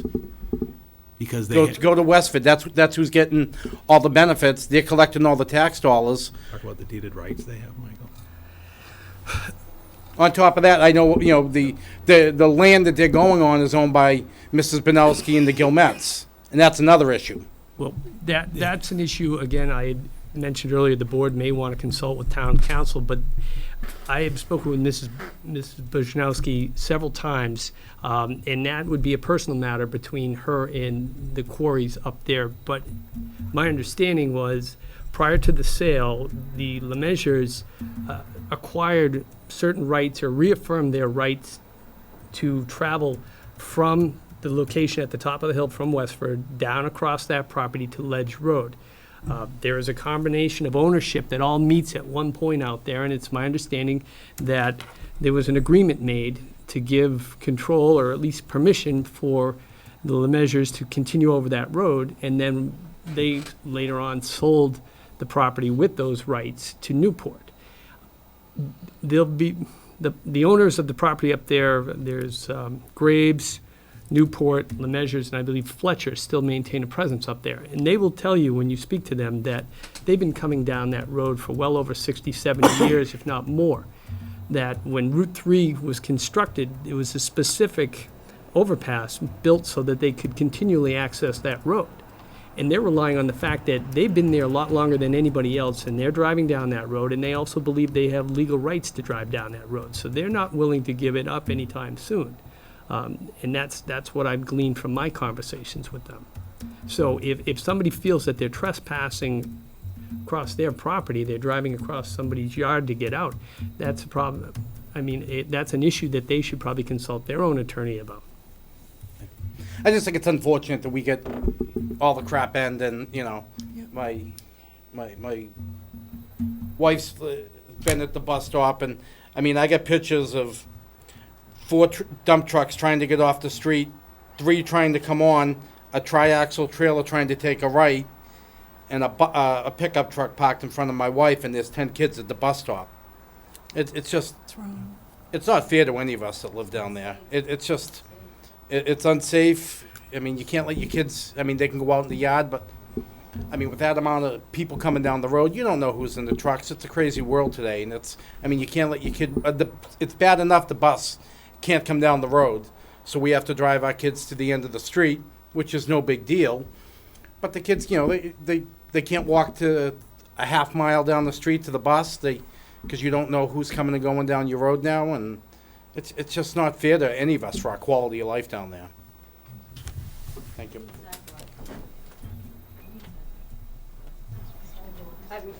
Again, I'm Karen Spangler at 27 Ledge, and truthfully, Mr. McCall already answered my question, but since I'm standing, I first want to thank you for hearing us and engaging with us, and the police have been great. Lieutenant Spence has been fantastic to work with, and we did talk with Dr. Lang when he was at the bus stop, and we talked about there's 2 driveways that are possibilities for our kids to stand at, but I've since emailed him as I've kind of observed it. One, our kids would have to walk out on Dunstable Road to get to, and that's just not an option, especially in the winter. The other, they would then have to cross Ledge again to go get on the bus. And it just feels good for standing and waiting, but counterproductive when you've got trucks, you know, coming both directions and they have to cross again. So I'm still feeling like the bus issue and the safety of the kids and my kids walking up and down Ledge Road, especially in the morning, but also in the afternoon when I can't be there. It was mentioned that parents are driving up to bring our kids and parking on the side of the road, which causes congestion, but we feel like we can't let them walk down, you know? Because we have no sidewalks. Because we have no sidewalks. So thank you for bringing that idea up, and I just do appreciate you engaging with us on this conversation. Sidewalks are an issue all over town. It's not just that I mean, I have multiple communications from parents, and many, 110, I was on the phone with Jim Arciero about to see if the state could do anything, because, you know, you've got housing developments there, and they cannot walk to the library. They cannot access the Bruce Freeman Rail Trail. They cannot get to retail. They cannot get, so the sidewalks, and there are members of the planning board here, and I love you, but please, sidewalks, like, you've got to do something about that, and that's got to be like a planning board priority, is making sure that there are safe places for pedestrians and bicycles, and, you know, Lowell just got safe streets. They got funding for that. They've got bike lanes going in. They've got sidewalks, and it would make things better. And I do understand they feel like they have a right. They've been there those companies have been there a long time. At the same time, again, since we moved in 15 months ago, this has just exploded, and the sheer volume is just incredible. So, again, thank you. Thank you. Just to wrap up, Mr. Chairman, the initial effort was to try and get the exclusion, and the thought process was get the exclusion on Swain Road, which would create a deterrent for the vehicles to turn north on Dunstable Road. And where that is a problem because of the fact we need approval from the other towns, I think we do need to take a look at widening the end of Ledge Road to create an incentive for them to turn left. Because although I don't have a slide for it this evening, if you were to look at an aerial map of Ledge Road, it curves to the right at the end, and it almost naturally directs the vehicles southbound on Dunstable Road. So if we were to move forward with that type of project, I would be asking DPW and the engineers to look at not only creating a T there, but maybe even changing so it's much more favorable to turn left. And I think that could be an option for some relief. But again, there's no guarantee you can lead a horse to water. We could spend the money and widen that road. Some individuals may find it's still easier to get to Route 3 by taking the right out of there. If you may recall, several months ago when we talked about this, when I was looking at the alternative routes, if someone stays on Route 3 and goes north to exit 34 and comes down south on Dunstable Road, it's almost the identical mileage to that if you stayed and got off of Route 33, went through Groton Road, Swain, Dunstable. The mileage is the same from getting off of Route 3 at that point, whether you go north or south. It takes So you're saying widen the end of Ledge at Dunstable? Yes, because Yeah, right there's like now. a- there's a No, triangle. no, I know, I just want to make sure I'm, like, Because and move that- the pole. And there's a No, pole. and move the pole, and so. There's a boulder too. You had Yes. you had So pictures. you're saying it's worth it for us to spend the 250 Well, grand? I think we should look into that. That's fair. And so. At least get the quotes for the engineering portion. Right, I could put that out to bid if the board would like. I can initiate that process and get an idea of what it would cost, and then the board, we can make a decision to move forward. With that, at least that would give us some ground to ensure that the residents were getting some backing and that we could try and influence the trucks to run north. It won't do anything about the volume, but it may help with the traffic flow that's coming down Dunstable and Swain. So it really may help that, and it's not going to help the Ledge Road residents, but might help everybody else. That's where we might get it. That's where we may have to look at speed humps and other issues to slow the traffic. How much are sidewalks to put in per square mile? Do you know? Or not square mile, but Or like road mile. linear Road mile. I'd have to check. One side. One side. Yeah. we can Can you come back with a figure? come back with that. Yeah. Thank you. Just on a side note, the end of Ledge Road was reconfigured about when sewage came down. That boulder was never there because the trucks used to take a left, and that was a lot more wide open. And when they repaved the end of the road, they reconfigured it, and the town put that boulder there so that people couldn't cut through. So that boulder that's only been there for the last 5 years. Can you look up the records on that and figure out why that decision was made too? I think that was done by Gil Metz. You're talking about where Gil Metz property is? No, right at the very end At of the Ledge end Road. Ledge and Dunstable. There's a point, and it's And a it's sharp angle. even if the trucks, it wouldn't make any sense, in all honesty, for them to go into Tingsboro. I think by widening the end of the road, it's just gonna be like opening it up and be more inviting for them to come down the Ledge Road. It's a straight run, though, from there to I think we Flint's should Corner. make it more narrow and make it more difficult for them to come down and make their lives more miserable and send them into Westford instead of down Ledge Road. Let's plant trees. Okay, thank you. It's a thought. Yep.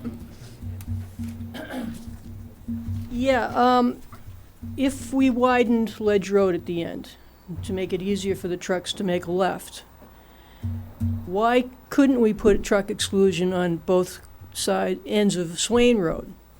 Because we have to provide access to state roads, correct? That's part of it. That was, my initial thought was to put a truck exclusion at each end of Swain Road. But when I made a preliminary showing to Mass DOT of what I was looking to do, they said that, sending these large trucks down into Vinyl Square to make that turn back up Dunstable Road was not feasible. So the real alternative would be to have them go up to exit 34, come down through Westford and Tingsboro. So without a cooperative effort from those two towns, I couldn't move forward with the application. And so I did reach out to Tingsboro and Westford with the manager early this summer, late last fall, and we haven't received a formal reply. But there is another viable option. Without them having to make that U-turn on back up to Route 40, they can go to Drum Hill and access Route 3 at Drum Hill. And they can get on Route 3 north and access Route 40 by going one exit north. If we put a truck exclusion on Swain Road, the viable option would be to go through Vinyl Square but not make that U-turn, go all the way to Drum Hill Road. That in itself would be, if I were a truck driver, I wouldn't want to go that way. And if we widened the corner at Ledge Road, and it made it easier for me as a truck driver to make that left-hand turn, I would definitely choose that option, and not the option of having to go all the way to Drum Hill. So I think what she's saying is twofold. Widen the road and then put up the Yeah, that's exactly what I'm exclusion on saying. Swain. check with But Mass. that's what I asked Mass DOT, and they didn't like Said that no. option. Yeah, so we need Mass DOT to agree to a Yeah, truck but that, they exclusion. said because they couldn't make that U-turn. Well, that, without stating that, that would have been an option as well, but they're looking, it has to be a reasonable alternative, not sending them cross-country out of their way. But we need Mass DOT to sign off Yeah, for truck I exclusion. realize that. It was you know. the same problem we had with Golden Cove Road. We couldn't just say, go Yep. all the way out the other way. They said that's too far of a distance. And just to clarify, it wasn't a formal application. I didn't submit the whole application. I submitted an email, my thoughts, my maps, my traffic counts, and they said that without me, well, first of all, they said to submit the formal application, I would have to get a traffic engineer, which would have cost the town significant monies, but they also said at that time that my alternative route was not really one that they thought was going to pass, regardless of whether I hired the engineer. Seems like we between a rock and a hard place then. I think if you put those bumps on the street. Can you get to the mic? Right, yeah, if you want to talk, you have to come up to the mic so that people at home can hear, but I also don't, we want to limit the repeating of comments because we're getting late in the night. I thought your suggestion was very good. I'm Patty Bryant. I thought what you said was very good, because the trucks are not gonna wanna slow down. They're not gonna wanna go over the bumps. So I think that was a very good idea. But just beware that if you put them in. You're gonna hear them. And they come in empty, you're gonna hear them. And they're going to be loud. You're gonna hear But they're 'em. gonna go another route, because they're gonna have to slow There down is, to go there over. is don't. no other road in and out of the quarries but for Ledge Road. That is the only way to access those properties. That's the We're problem. willing to look into it, but we're just warning you that if the traffic pattern doesn't change, those trucks coming in empty, you're gonna hear them. Now, can I ask another question? I think you said that Westford said they could only, have 200 trucks go in or out? For the paving plant, yes. From the asphalt To plant. the asphalt plant, which Oh, for the fronts asphalt, not but open not 40. now. Right, but the asphalt plant's not open yet. All right, for not now. And they're going on Saturdays too. It's not just Monday through Friday. Right. It's Saturdays You gotta too. remember, we're talking about asphalt, aggregate. Yeah, The yeah. quarry. But The right now, asphalt I'm plant's just not saying. open. What you're seeing coming and going that's dropping the pebbles is aggregate. And what about the air quality when that starts? Yep. Is anybody gonna do anything about the air quality? Yeah, that's all regulated by Massachusetts Department of Environmental By the Protection. federal government. The federal Yeah. government and the Federal federal government government. measures all Under that. State and yeah. federal government. Because from what I understand, it will go into Chelmsford, the way that the wind, When, Right, and it will be in Chelmsford. right. Well, we have another asphalt plant on 110, and that's monitored by the federal government And the state. and the state, yep. Okay, any other questions, comments? Good. Okay, so do we want to decide what Mike is going to do, if he's going to issue an RFP for that? No, well, we're gonna circle back with DPW to explore these traffic Okay. calming devices and get the answer on the sidewalks. And then, we'll see what we can come back with in 2 weeks. Okay, so no RFP for the engineering. I mean, we can prepare it, but it won't be out in 2 weeks. Okay. So we'll come Okay. back to you with a report in terms of, Okay, all right. a bit more detailed information. And All do right. we want to consider the meeting Mike suggested with council? Yeah. Can we do an executive session with council at the next? Yep. To talk about, I got Mike's message loud and clear.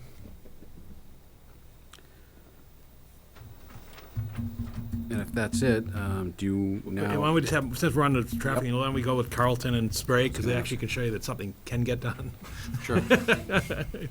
Not that, Mike, we just wanna. Yeah, let me get the, turned off.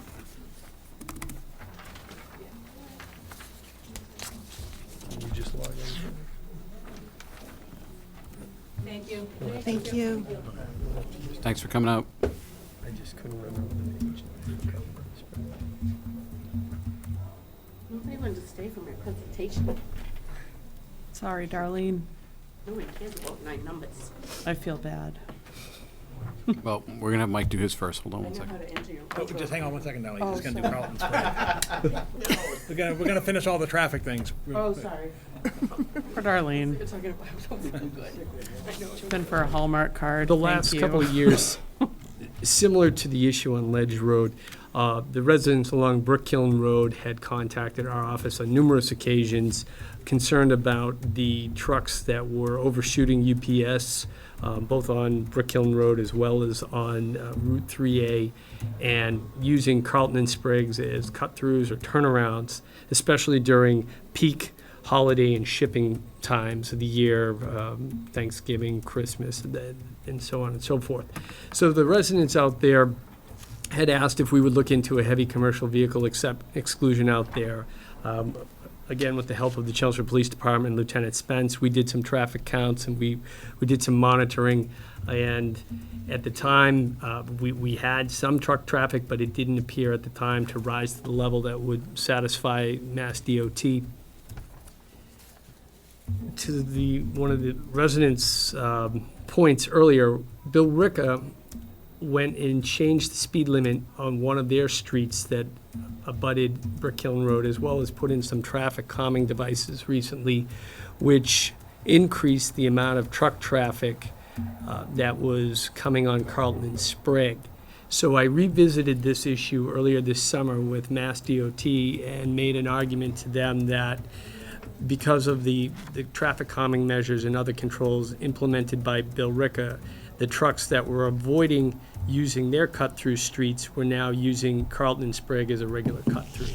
So once they looked at that information, they responded the end of August with this letter indicating that they were now in favor of granting the heavy commercial exclusions on Carlton and Sprague so that we could put signs at both ends prohibiting trucks from going either out Brick Kiln Road or coming in on the Route 3A Gorham Street side. So they've indicated that they would need this board to have a hearing and pass a motion to adopt as part of our local traffic bylaws that we would have heavy commercial vehicle exclusions on those two streets. Pursuant to Mass General Law, Chapter 90, I believe, Section 18, you have to post that. So, Mr. Chairman, I have already notified the newspapers to run an ad posting a public hearing for our next meeting, which is September 23rd. And I have notified some of the residents that they should come up, and I would ask that at that time we have the public hearing, entertain any input from the public. I suspect most of the people that come in will be in favor of it. And at that time, based on what you hear, and at the end of it, I would respectfully ask for your approval of the heavy commercial vehicle exceptions on those two streets, which would then allow DPW to go out, put those signs, and allow our police department to take enforcement action if they catch a truck on those streets. What did Bill Ricca do to their roads that changed the truck traffic?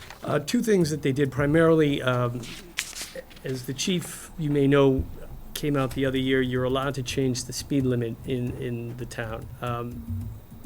Bill Ricca chose to adopt that, but only on that one street. So they made the speed limit on that particular street, which runs parallel to Carlton Sprague, to 25 miles an hour. And they did put some traffic humps. Similar to what we did at the old Highland School the old East School. Yep. And around the library, similar to those. I went out and took a look. So that seemed to be effective in helping dissuade the trucks from using that road. So I used that as the basis for my argument to give us our exclusions. Got it. Okay. That's fair enough. Thank you, Mike. Any questions for him?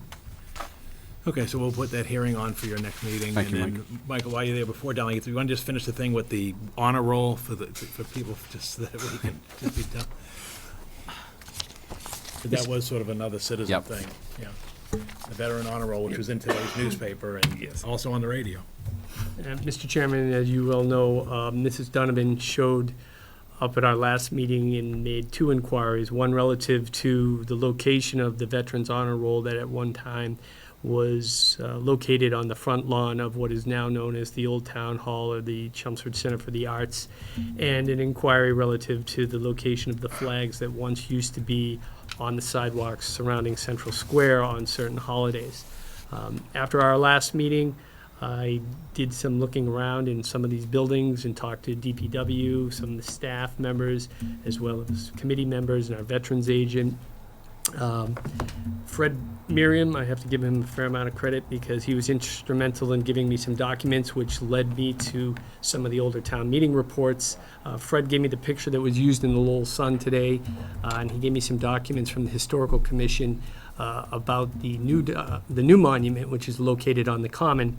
But the background is in 1954, going into the town's 300th anniversary celebration, the town was looking to create a new monument to place on the Common.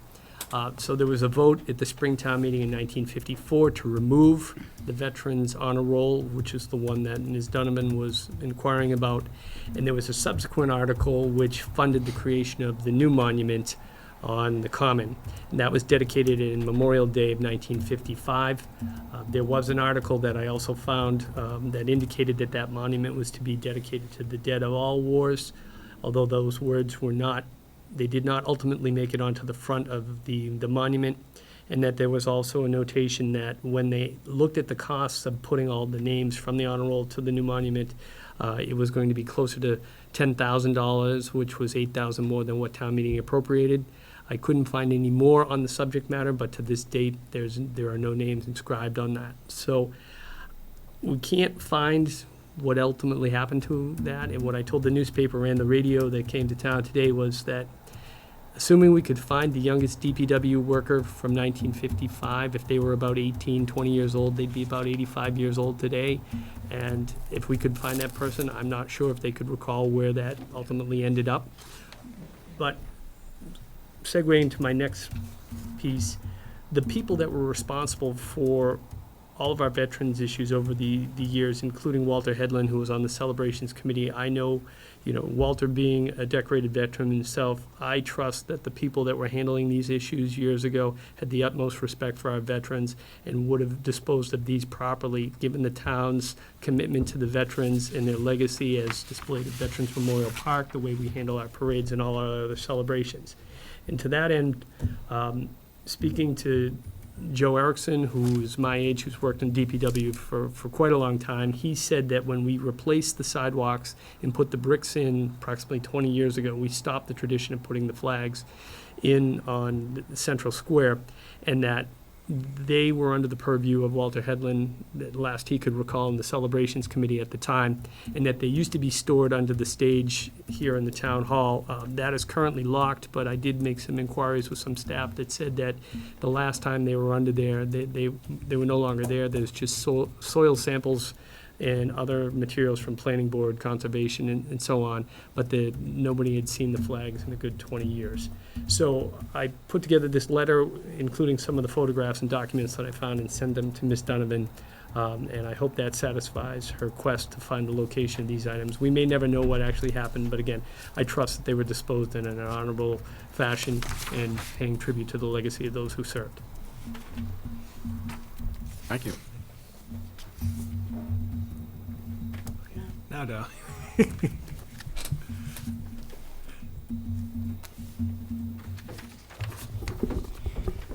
Good evening, Mr. Chairman, members of the board.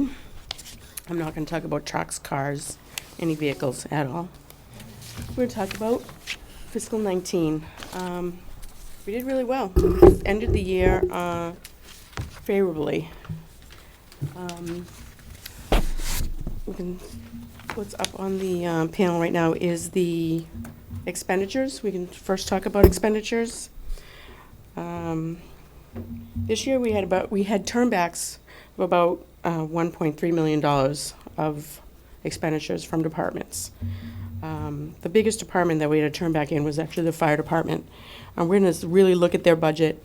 I've spoken to the town manager and John Souza, the finance director, to try to really bring their budget to a good number. The last couple of years, they've had some money left over in their expenditure, more in the salary line items.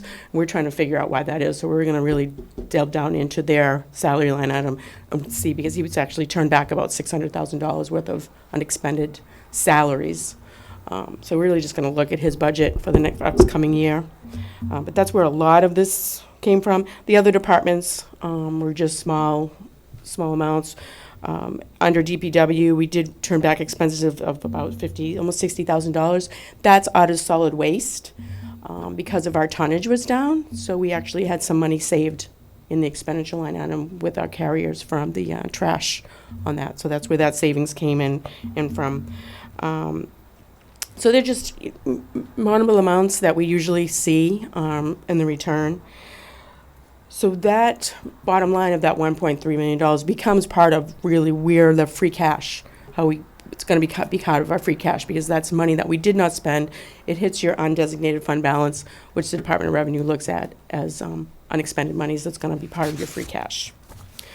If you're going through the departments again, I just noted under public safety, and it was just the fire department there had that large amount. Everyone else within their budgets, you can see they're all 93, 99, 90% of their expenditures, which everybody is. Yep. Question, I know you're saying the fire department is at $598,000. That's 95% of their budget. I mean, there are other departments, so like cemetery commission that hit 93, community service expense 85. Yep. Mean, I know their numbers are smaller, but percentage-wise, they're further off. Yep. Yeah, I mean, under, I can actually go through the cemetery commissioner. They actually had somebody that had left that department. They actually hired in some summer help. Like they had a retiree. They didn't hire anybody for a while. They only had 2 people working. They didn't bring somebody on. So there was some savings. They didn't replace somebody. Personnel services, communities under the community services. That's at the senior center. People, they come and they go. Most of that savings is in the COA at the senior center. We have people coming and going at that location. So what would expenses be? Not personal services. What would expenses be that? From the community services? Yeah. So that under community services is your Board of Health, is the senior center, is your veterans, anything of their community services are all. Is personal services payroll? Payroll, yes. Yeah, personnel. Yeah, personnel services. That's payroll, and then expenses are just your telephone, your heat, your electricity. So I'm kind of curious if we had that much overage in personnel services, but we were so concerned over overtime hours and closing the station and But the issue of closing stations is not because of money, it's because he cannot money. Get the people to work the shifts. Yeah. We've had what? Chief Spinney's here, we've had notices at least once or twice a month, even in this fiscal year, where the station is closing because there's no personnel willing or able to work. Do we need more, especially since we have $500,000 of... Yeah, but you can't do it in one time. In other words, you have anomalies. In other words, No, I know. It's not a standard thing. I mean, I know. We try to budget, but if you have a year where your issue of injured on duty goes up or down and so forth and turnover, you can't budget that in terms of a best case scenario in every situation. So it's almost like you have to budget the extra overtime. Right. And then when they don't use it, you Right. get extra money. Right, but when you do that, that means you're not funding something else. It's easy to say just budget the extra overtime, but if there's a need for another school teacher or a need for another highway worker and so Takes forth, it away. you just can't say just budget the extra overtime because you're sacrificing something else. Just so the fire department had an overtime budget of about $150,000. They spent $460,000 in overtime. So, yeah. So they went over by 300 on overtime, and they still ended up with 600,000 extra. Mm-hmm. In their line, in their general, that's their pretty much they're just their general. Part of what happens is you remember what happens with public safety. You just can't. If Sally leaves tomorrow, you just don't get Jane 2 weeks later. Yes, you've got to send them to the academy. You've got to get the civil service list and so forth. Yes, no, I know. And what often happens, and Darlene can attest this, oftentimes we're getting short notice of retirements. Somebody comes in and basically says, "Oh, I'm retiring in 3.5 weeks." Mm-hmm. Or I'm transferring to another department in the next 4 weeks. That means that salary in the line probably sits there and gets vacant for 6 months, 9 months. Yeah, I have what might be a silly question, but retirement is generally one of those things that can almost be planned. No. Tends We have more than a handful of public safety officials who could walk out today at full retirement. Okay. They choose not to. We had 4, yeah. four firefighters left Yeah. we didn't really have notice of those people leaving. Right, but we have current people today who are at full retirement eligible, Yeah, who we are not wouldn't leaving. know if they were going to leave or not. We don't know if they're going to leave in 2 weeks or if they're going to leave in 2 years. Mhm. And it's the same thing on the police. We have people who can max out in terms of their retirement percentage, but who continue to work. I have lieutenants that could leave immediately. And so Okay. how do I budget that? And So- it takes, chief, how long does it take for you to get someone on duty? Yeah. A year. So would it? So obviously, yeah, Emily, you're right. What I expect from my employees, what we all would like, is to be approached a good 12 months in advance. That would be And ideal. And I have a lieutenant that's done that. But there are those that don't. Right. So as the manager said, we almost budget 10 months before the fiscal year begins. Sure. So if an officer leaves, his money's budgeted for the year. Right. And just because he departs, the money sits there on the regular line item. Yeah. But my overtime, I go over on overtime, but I'm under on regular budget. Right. Because the loss of the human being causes the rise in overtime. Got it. But it saves the line item on his salary because it's not getting used. But then, so if you lose somebody, say tomorrow, but the budget is already set through next year, and it takes almost a year to train that person, is some of that overage not mitigated by a salary that I would assume would be at a lower step? Yes. So- But in the short term, it'd be overtime expenditures. In the long term is a savings because you're hiring a person at a junior step. Right. But I've been trying to plan ahead. I'm actually hiring 2 extra people this year because I foresee retirements. So Thank that's you. the best case. That But is the best you case. can't control the human factor No. of 70 people where one walks in and goes, I'm out of here in 14 days. Right, can we, is this a culture thing? Can we encourage more openness with, you know what, I am getting burnt out and I'm calling it? Is this I know Well, I think sometimes there's just a things come percentage. up. I think, I have 70 people that work for me. That's a small percentage, but that you're going to have the outliers that don't feel any obligation of a notice. I say the vast majority, the people that I've worked with, they give me 6 months. My assumption is too, I don't sometimes think this is things just unique come to up. the police department. Yeah, but you still have to, at the end of the day, we budget ahead, like I said, 10 months ahead, really. But it's different. I mean, if somebody does that in the highway department, within 6 to 8 weeks, we've got somebody on the job. No, I meant the Right, yeah. notice. Right, the notice part. section. I don't There's a think that's difference, like, unique in my office, if I had 2 people police retire, I replace them right away.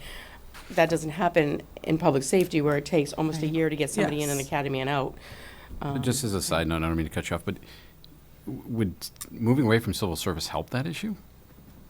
Not much. No? Okay, just asking. Because you still have to have some active Training. list. Okay. And training. You get training. All right. Yeah. All right, back to you, John. Okay, sorry, thanks. But we are, just to let you know, though, we are really going to look at that budget, though. I mean, that's something we've already talked to Chief Ryan. We're going to really delve into his budget, really look at it line by line, item by line item, person by person, and really go through that. So it's something that we're doing. So that's how we did. So we did have what they call unexpended monies from what we budgeted versus actuals of the $1.3 million. So that goes along with, I said, to the free cash to the Department of Revenue. So that's part of the free cash certification. Then we look at the revenues. Our budget was $133 million, almost $134 million. We collected $134,085. So we hit about 100% a little bit. We collected about $300,000 more than what we budgeted. Again, that's part of our free cash. That would be a source of free cash for that also. As you can, when you look down at the local receipts, you can see that we pretty much from prior year, we hit almost exceeded or came in pretty much what we had budgeted for last year, or the actuals for last year at the same time. For our budgeted number for the actuals, we actually exceeded almost every line item that we budgeted for. So we budgeted $10,425,000 and we brought in $11,007,000, so we brought in over $1 million worth of local receipts, more than what we budgeted. So that was we did well there. Again, motor vehicles, you can see 12%, almost 13% of budgeted. We had a good year for our penalties, interest on taxes and excise. Exceeded that by 21%. Meals tax, we did 2%. We did well on the hotel tax.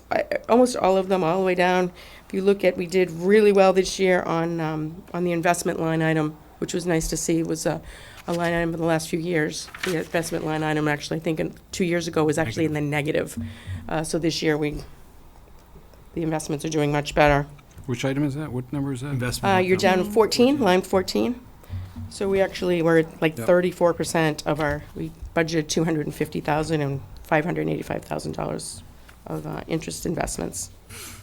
Recurring revenue, the miscellaneous non-recurring, the majority of that money, the recurring revenue is really the payments in lieu of taxes. We did well there. We have 3 in lieu of tax companies that we have.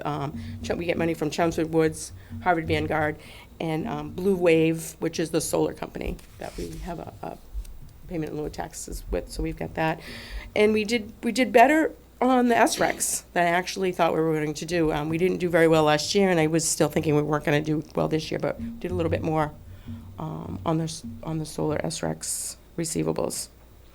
And then on the miscellaneous non-recurring, that $187,000, most of the 175 of that is the FEMA money we received from the storm 2 years ago. So that when we get that money in, that does go to miscellaneous non-recurring revenue. We do well, as usual, on tax collection. Our treasurer, John Souza, our finance director, does a great job in collecting taxes. We can't get much better than your 99% on taxes. And state reimbursement and other finances. Those are just all the things we vote, the other financing sources, the other things we vote at town meeting, like free cash and those type of things that go in and out of for other accounts. So if you put all those numbers together, we did get free cash certified. I think you folks all got notified on free cash.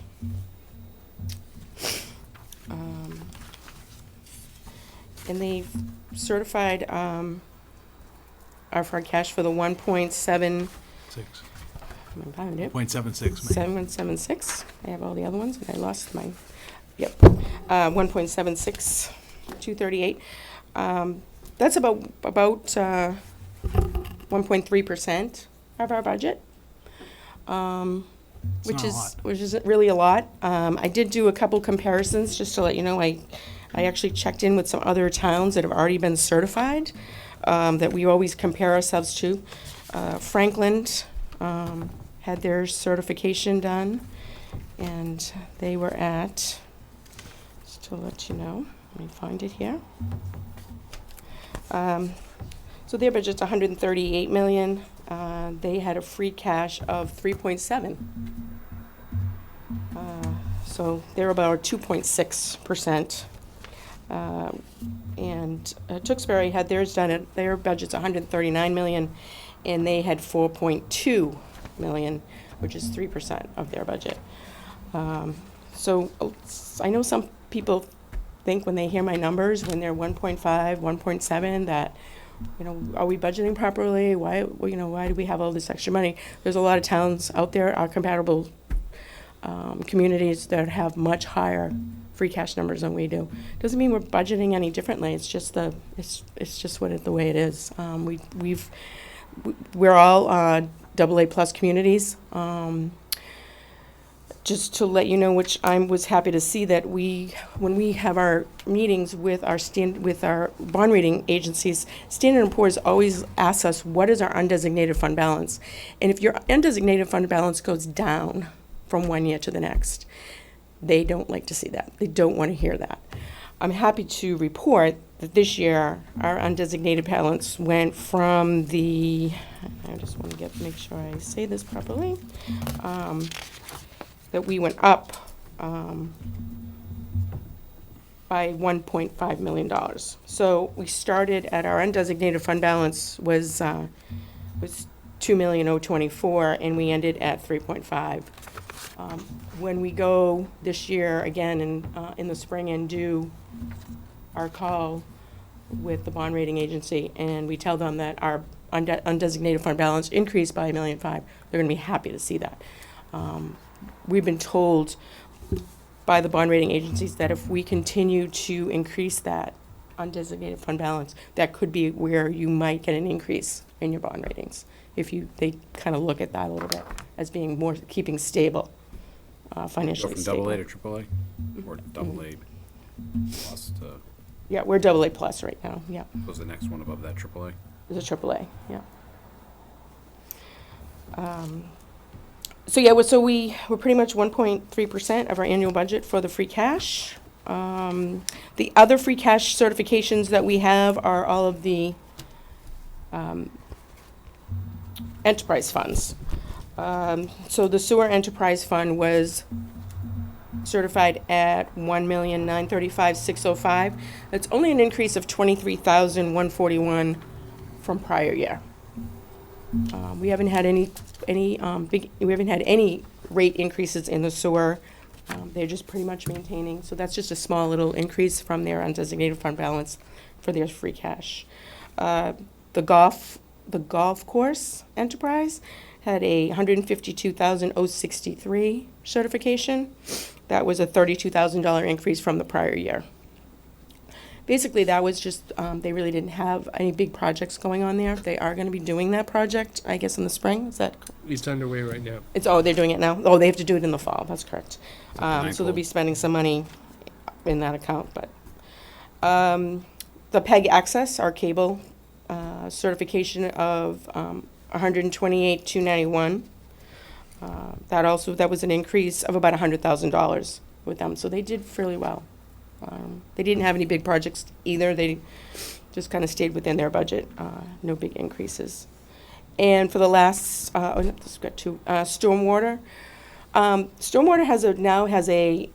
This is the first year with them, so they have a undesignated fund balance of $598,000, and that's very common to see that when you first start up your first year. We did that with the sewer, because you're really just taking in. You're really not, you set a budget, you do small expenditures. We really didn't have a full year of the whole enterprise fund. So they did some small purchasing of some trucks, but we were collecting some revenue. They didn't have any large expenditures at this time. Now that they're really working in stormwater, we'll see how their ending balance will be next year. But this is a nice little start for them. It's the same way we saw the same thing when we had the enterprise fund for sewer. Also, we had about that between $450 and $500 for their start of year. And the last enterprise that we have is the ICE Forum, and they certified free cash at $201,339. So there's a little retained earnings in there. Just to go over a couple balances where we are in stabilization funds or some of our trust funds. So our general stabilization fund, the balance in that account is $11,077,000. We're about 9% of our budget there. Again, that's exactly pretty much where, and I think when the auditors come in, they'll be pretty much happy to see that. That's about where they want you to be, around the 10% mark. Well, we put in $776,000 at town meeting from last year's free cash. We put that into stabilization. But just to let you know, our earnings on investment in this account was $562,000 for this year. So that really was a help to that account. And then our sewer construction stabilization, we started with 1.7 million and we ended with almost 1.8. It's 1.791. Again, we took in earning investment of $81,000 in that account. And the last. So those are three big funds, the Yep. stabilization, and then the OPEB. Okay. OPEB trusts. Yep. And then we have the OPEB trust account, which that we have with Prim. If we voted $1 million, we put $1 million in that. Town meeting voted that in. So we started with $8,000,000 8.8 million. We ended with 10,000,004. Earning investments on that account were $546,000.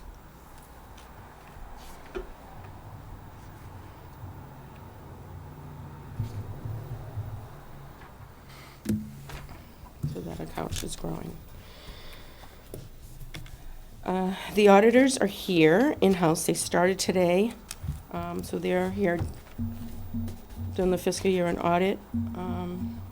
We haven't had any issues, I feel, over the course of the year for them to be concerned about. They've asked me to let them know if there's any concerns there. So they'll just go through their 2-week process. They're here all this week and all next week. And then I'll probably have them, they'll wrap up usually in October, and then I have them come see you folks sometime before Thanksgiving to do their final presentation. Any questions? Is it the same firm that you've Yes. used? Yep. We just signed we just signed a 3-year agreement with them. Powers and Sullivan they do a really thorough job. We've had other agencies do them, and both John, Susan, and I just didn't feel that they were really delving in. They were very surfaced, and we feel that Powers and Sullivan also helps us make us be better. They give us suggestions. They tell us how we can do better business, and things like that. So we really do appreciate their help, not only just by their auditing, just by, best business practices also. Yeah, it sounds like as well from what they've said in the past that you've got a good working relationship, so you know what to expect and it's prepared, and it just makes everything that much easier. So Hello, yeah. Yep. Any other questions? No? Okay, thank you. great day. Thank you.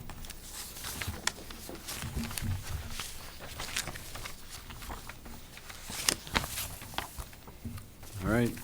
Town manager reports, Paul. Thank you, Mr. Chairman. In fact, that's a good segue to my report, which is an overview, if you want to pull that slide up, Mike, the overview of the town meeting warrant articles. Shortly, you'll be asked to sign the warrant for the fall annual town meeting. I'm just going to give you a quick overview and sort of remind the board that how the process works out is you sign the warrant this evening. I will formally send it to, although I've already sent the draft, but I'll formally send it to the Finance Committee and the Town Moderator and Town Council tomorrow morning. Finance Committee will begin their hearings this Thursday evening, 3 nights from now, in room 205 next door.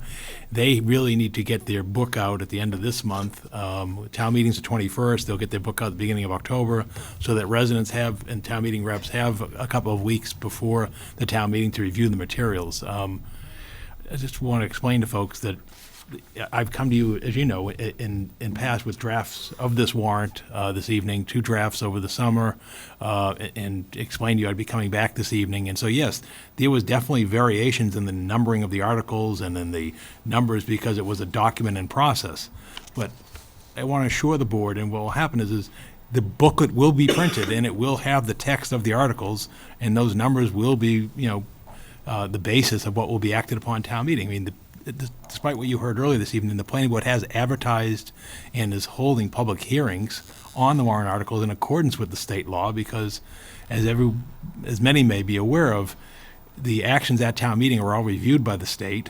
The Attorney General's office will review the zoning articles that are passed by town meeting to see that they were properly noticed on the warrant and that they were properly advertised. We have to give them a copy of the advertisement, and that they were properly voted upon by the town meeting and so forth. So all those things will take place. What we try to do over the summer with the planning board meetings and with the meetings that I brought you up to date is to give people information along the way so that, people sort of can expect and contribute to what's coming along. And so that will happen. The planning board is meeting in this room 2 nights from now, and we'll be reviewing, it's 8 zoning articles that they've spent considerable time working on over the last, several weeks and months. So that's how the process works out. So just to give you an overview, the warrant that's before you this evening has 32 articles. What I tried to do was to put a bit of convenience to the residents. We talk about this consent agenda. So what I did in this final version is I put what I believe will be the consent agenda items right to the beginning. of the warrant, after Article 1, which is always the reports of town officers.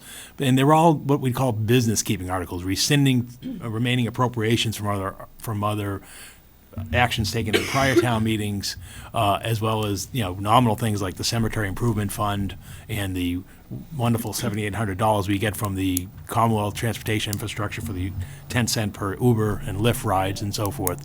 So that's how the warrant is structured. It's easy to do that in the fall because, the spring is obviously more of a budgetary and you're dealing with it. So anyway, that's how the warrant unfolds. So again, first article is report of town officers and committees. And again, what will happen is that 2 weeks from tonight, much like you'll see starting this Thursday night, that the relevant department heads and I and other public officials who have articles will be formally giving you detailed PowerPoint presentations on all these articles, and then that can continue to your first meeting in October, and at which time you would then make vote your recommendations to town meeting, because, as I said, town meeting is the 21st of October.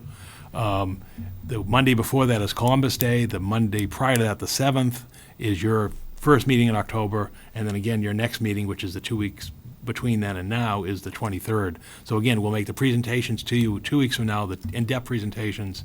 Any questions or further follow-up we can come back with, and then generally the board makes its recommendations on the first meeting in October the 7th, and then we convene 2 weeks later. And again, the book is published. So again, the first article is report of town officers and committees. The second one is rescinding a remaining authorized but unissued borrowing for the forum. Same thing, rescinding the funds that were left over from the Progress Avenue Sewer Pump Station.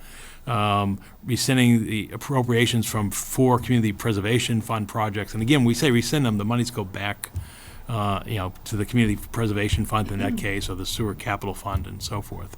The Cemetery Improvement Fund is the $50,000. That comes from the Cemetery Fund for the continued work at the expansion of the cemetery. Again, as I mentioned earlier, Article 6 is the Commonwealth Transportation Infrastructure Fund monies, the $7,800. We'll apportion that to a project, and then report back to the state. The amount was up from prior year by a couple $1,000s, but again, we'll give you all that detail next meeting. The next one is funding for collective bargaining agreements. That's a to be determined. You'll be asked to vote on one this evening after an executive session, and we have negotiations scheduled for the next couple of weeks. I think with all the unions, the nothing like a deadline to hopefully spur resolution, and so that one will keep you updated upon. Right now, I have a placeholder whether there be any amendments to the current year's operating budget for the fiscal year. Right now, I don't see any, so that would be no action. But again, we keep that open in case something were to transpire of material, rather than just pulling it off entirely. But at this point, it would be no action to amend the budget that began 2 months ago that we adopted back in April. Now we started getting into the use of the free cash. As the town accountant, Darlene Lucy, reported you earlier, we had $1.76 million in free cash. Again, it sounds like a lot of money, but again, it's 1.3% of the $134 million budget that we closed out in the last year. And when you say, well, gee, how does that happen? What we'd say to you is think about how you could predict the economy that's going to start next July 1 and go to June 30th of 2021, because we'll be starting that budget process in the next week, and then we'll be going to town meeting in April. When we sat here a year ago, we had the expectation that the economy was going to slow. I think as we're sitting here now, we sort of have those same expectations, and perhaps even more guarded because of the situation with the China trade agreements and the other indicators coming out in the economy. So we thought that would come a little sooner, like I think most economists did a year from now. And so that's why you don't push things, because a number of the items, if you looked at what Downey's saying, is in the local receipt area in terms of motor vehicle excise, meals, rooms, and so permit activity. A lot of that is discretionary. And so therefore people can contract. And so that's why we wouldn't want to be in here reporting tonight that we were in free cash deficit of $1.7 million and then having to deal with that type of a scenario. So what we do is we consider it one-time monies. And so when you have one-time monies as a community, you do one of two things. You either bank it, you use it for one-time projects, or you could use it to reduce the levy. Those are your three options. Or I guess in the riskiest situation would be to fund recurring items in that budget. But again, pay down debt? the issue of pay, I'm just saying we it's can, an no, but let me option. explain that. I'm not recommending We can- it. No, but in municipal finance, we can refinance debt. We cannot pay down debt. In other words, when one goes to the market and buys municipal bonds, you have a contractual obligation of payment for purchasing that bond. Are any of them callable?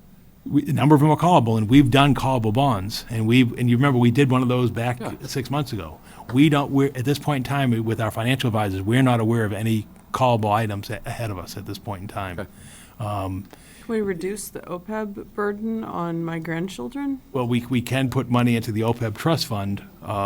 That would be under the operating budget, which we left open there.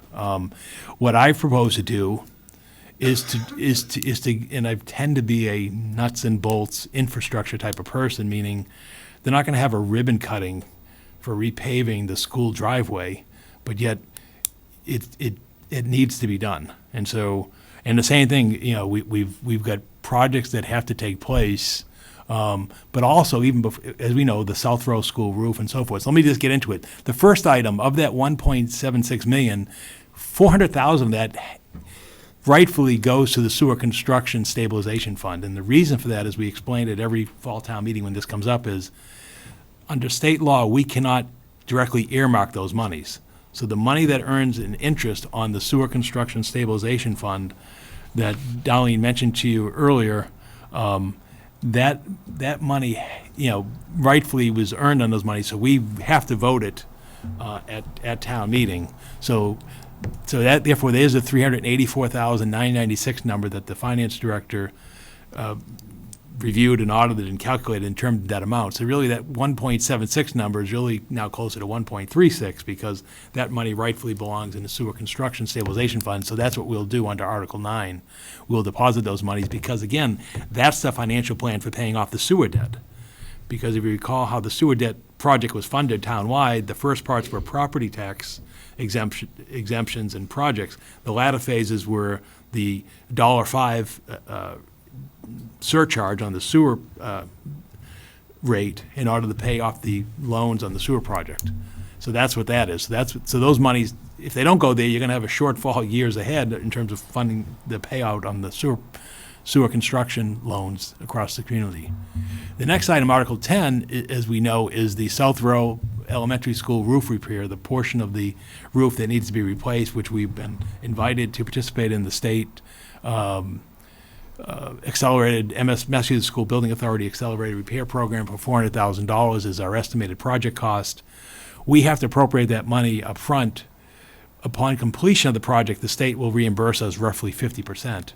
But we need to fund up front the engineering and schematic design costs and construction, and then they will then reimburse us upon completion and audit of the project. So that's $400,000 of the free cash.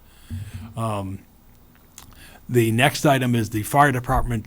Fire chief informed me several weeks ago that the air compressor fill station, the units there, is, I think I told you on an earlier meeting, that the piece of equipment no longer meets safety codes, and it needs to be replaced. The cost of reconditioning it is almost the replacement cost. So we're seeking a $95,000 appropriation to replace the breathing air compressor unit. The next item was mentioned earlier this evening. This is the installation of rectangular rapid flashing beacons at basically our school locations that don't have such devices. So what you're talking about is South Row, McCarthy Middle School, the high school at Richardson Road and Crooked Spring, and also the rail trail at High Street crossing. Those run roughly about 15 or so thousand each. The reason we're proposing this is a safety concern, sort of what we heard earlier. Those flashing both sides of the street, things that you see at some cases on the rail trail, studies show they do have a demonstrably effective way of getting people's attention so that if somebody doesn't get struck in a crosswalk. So there's 80,000 there. The next two items have to do with the bituminous concrete paving. The first one is the DPW facility on Alpha Road. We've been in that building, we're approaching now a decade. We've never put the top coat on. It's time, and what's happening now is the binder coat is starting to deteriorate. So we need to go out there on Alpha Road and put in the top coat, because if we don't, we're gonna lose the binder, and then you're gonna be paying for a new binder and a top coat. Why wasn't it put on? It was put in for project financing reasons. We've held off as long as we could. If you recall the history of the DPW Alpha Road project, it's been done in phases, from the initial land acquisition meaning land and building that was there, to the rehab for the highway operations, to the recently expanded maintenance facility operations, to the recently expanded stormwater operations over there. And the next thing that has to be done is the binder coat. What's after that, and we also put the salt shed in the back and so forth. There's a lot of pavement over there. What hasn't been done and is not immediately ahead of us, but would like to be ahead of us, as you talk to the police chief and so forth, is we still have no fuel island over there. And if you recall, we replaced we replaced the police station fuel island, 12 months or so, a year and a half or so, just over a year ago, and so that still remains. And again, the question is, why wasn't it done? Is because it's costly. I think it's at least $1.5 million to do the fueling station over there. Are the guts of that there? Just you haven't finished the station itself, or is this now cut into the asphalt, dig a hole, and start all over again? We have some piping and we have conduit, but that area, it's you can see it's not even improved. I mean, it's the area that's past the vehicle maintenance thing as you go over there. So that's sort of the remaining piece, and when you'll hear from Gary would like to have that done, but again, that would, at this point, would involve borrowing, and we're sort of being a little cautious at this point in time. So that's the story on the DPW Alpha Road facility. Similarly, if you recall the high school parking lot, that was a project that we broke into two phases. We completed the first phase and completed it well and within budget, but to finish that project, you need roughly $550,000 to finish the remaining paving at the high school. Again, if you don't do it, then you're going to pay more later. But also, if you defer it, then you're going to be pushing it in front of other capital investments that actually implement students in the classroom, which So is this technology isn't and what so was forth. already done? No. This is what still remains to be done. Is this the 500K of capital that town meeting approved for 2021, or is No. this something different? This is different. So what's the parking That lot, curbs, and sidewalks? It was two phases. We deferred it at Springtown meeting. What's been done is the area over by the stadium and in back of the school. Right. Now you've got to finish the job by coming to the whole issue of the front driveway and that areas of the school. That still has to be done. So the 530K is for the To finish front it, end? to finish It's it. not, okay. To finish it, yeah. But the part that's been done is done. It's not Done, like and they it's been need paid another for. top coat or anything? No, that's done, No, this is basically finishing the resurfacing in front of the school. Again, we're not going to have groundbreakings or ribbon cuttings and all those other things, but it's critical infrastructure. That exhausts the free cash. So the next two items, which the board, we discussed putting it on the warrant. At this point, I have no action to reduce the levy or to transfer funds into the general stabilization fund. Let me explain both of those. Let's talk about reducing the property tax levy. Well, you did that. You split the tax rate 27%. Let me give you some issue of magnitude. Every $1 million that you reduce, and again, we only have 1.75 if you include the sewer stuff, but every $1 million is $70 on the average single-family bill. The problem is going to be, if you do that and it's non-sustainable, you're going to bounce everybody's tax bill up, probably in an economic situation where you don't want to. I've sat at this table for 13 years and was always told the residents are overtaxed, their burden has to be addressed. What are we going to do about it? You did something as a board. It was obviously controversial and still remains to be controversial. But if we're ever going to invest in the what I call the critical infrastructure, your nuts and bolts, your pavement and so forth, if we can't do it now, at the end of a 13-year recovery with 3% unemployment, then it's never going to get done. Paul, let me ask you a question. So that's what I'm proposing. And then similarly on the stabilization fund, we'll say, why not save it for a rainier day? As we noted earlier, our stabilization fund is now at 8.1% of our budget. It's $11.1 million. We're running a roughly $137 million budget. It's roughly 8.1%. The board's benchmark in policy is between 5 and 10%, and the goal being around 7.5%. Because we had the extraordinary return in the market of $562,000 because of the booming stock market that, remember, the fiscal year ended June 30th, a couple months ago, that was extraordinary. That pushed us up over 8%. So my feeling is rather than just dumping it into the stabilization fund, when we're already slightly above our target midpoint, then I think we go back to and address these safety and infrastructure issues. And then, so that sort of is the situation in terms of the free cash proposal that I'll be presenting to the Finance Committee, presenting more formally to you in 2 weeks, and then presenting to town meeting next month. And my understanding is, and you can correct me if I'm wrong, that if they did take a vote to send money back to the taxpayers, because with the shift in taxes we did, more now goes back to the business owners. Exactly. As opposed to the residents. Right. I just want to make that clear. Yeah, because you've got to, it's not Goes linear. back to It's the not people who linear. paid. It's not linear, right. It goes back to the shift that you have. But it doesn't go back. But No, let me right, let me it explain reduces. this. Everybody's taxes are going up. Yes. Okay? I agree. They're going up. The average tax bill, Reducing the increase. You're reducing the increase because the tax bill was $7,000, and if you do 3% roughly, because you're still having the problem that's continued, your residential properties of value are increasing greater than your commercial, but you're probably looking at, again, if it's $7,000, every 1% is $70. Yeah, so instead of 210, it'd be It'll go up 160. 150, 160, exactly. So that's where I'm coming from. Again, you'll make your recommendation, Finance Committee make it, town meeting will decide what to do. But that's what I'm proposing because, why I do this, because when we do have to contract and it does get tight, I think we'll have the ability to do that because we'll have gotten a couple of these large items out of the way. That I think, put it this way, if we wait another year on the paving and so forth, now it gets to a point where it's critical and then you're contracting and then you've got other things that are more impactful in the community in terms of actually, a human element in terms of technology in the hands of a student or whatever, public safety position and so forth. Well, at least you then have the ability to contract because you've got this stuff out of the way. Otherwise, you're going to have to fund it and cut the other way. So again, that's the idea of using one-time monies for one-time expenditures.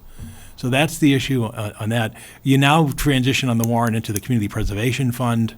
Community Preservation Fund Committee is recommending 3 items. The first one is the continued renovation, reconstruction of Roberts Field. This would be the ball field aspect of it.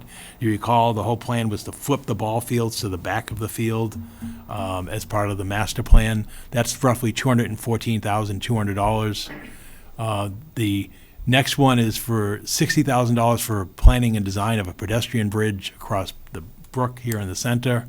And it's planning and design work. We had sought a grant for that, but we weren't able to obtain it. We didn't get funded for it.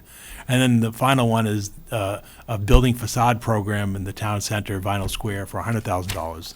Again, that all would be funded from the Community Preservation Fund General Reserve, which has roughly a $2 million balance at this point. And then the next one is, Article 20 is sewer capital projects. Town accountant referred earlier that we have $1.9 million in the sewer enterprise stabilization fund. Well, we have a number of items in the sewer project that have to be invested in because even though we say the sewer project is recently completed, there are phases of that project that are over a generation old. So what this consists of is we need to go back and reconstruct the buildings and generators at the Lord Road pump station, the Vincent Road pump station. Lord Road's roughly $220,000, Vincent's around $200,000. We need new controls and generator at Wide Street for $120,000. And then we need to set some planning and design for the Milan Avenue pump station of $25,000, because much like the one on Progress Ave, that's a major project that has to get done. So that's the proposed use on the sewer capital projects. Again, that's restricted from the sewer enterprise fund free cash. So that's where we would be with that article. That concludes the funding portion of the warrant. Article 21 then is the transition, which is the home rule petition that changed the name of the Board of Selectmen to Select Board. And then you go from 21 to 29, which are all the zoning articles that I see Nancy and Mike here this evening. I don't know if I can do it justice, but Article 22 is the Route 40 Groton Road parcels rezoning. Article 23 is the Continual Care Community Overlay District. Article 24 is to amend the Commercial Enhancement and Investment Overlay District to allow multifamily and industrial areas.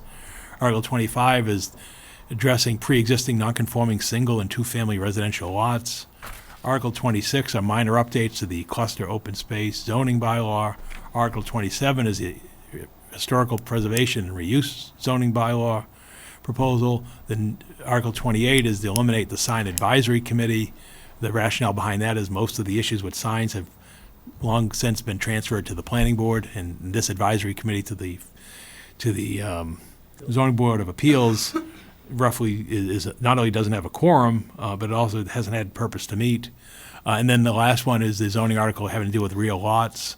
Again, the planning board is continuing its deliberations and recommendations on these on 2 nights from now in this room on Wednesday evening.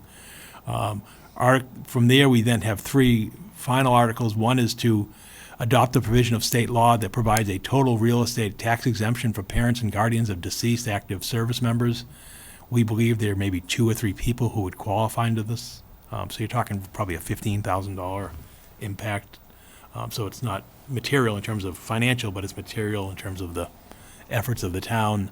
The next one is to waive dog license fees for dogs owned by persons age 70 or older. Again, this is a local acceptance of state law. That they set this age at 70, and you can't choose to do it. The town clerk is recommending we do this. You'd still have to get your dog licensed, but your fee would be waived unless it's a late fee if you don't do it. We've seen other towns like Westford and Acton who have recently taken advantage of this. It's another way of providing some assistance for those on limited incomes.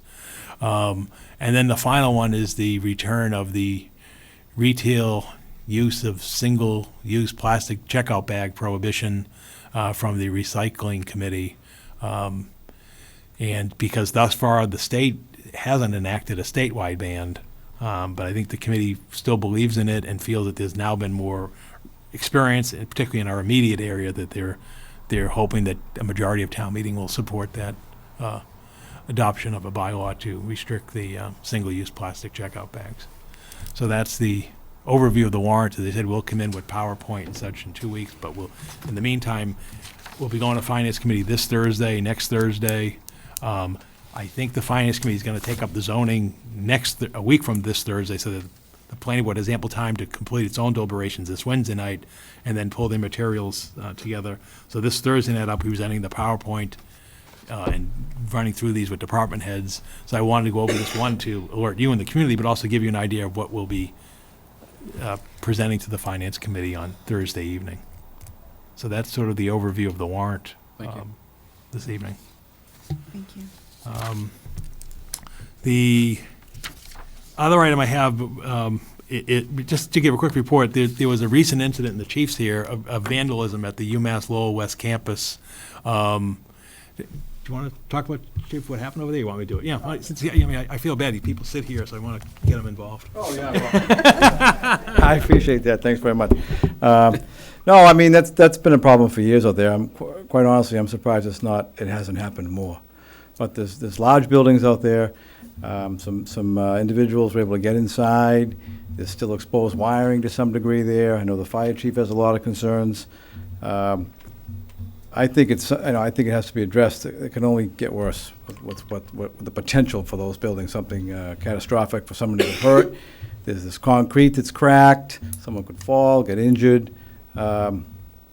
So the difference is when the university owned it, they patrolled it. Right. And they, the gate was, they went in, patrolled the gate and so forth. Now that it's privately owned, as the chief noted, additional vandalism has occurred. There appeared to be evidence of a large party of juveniles.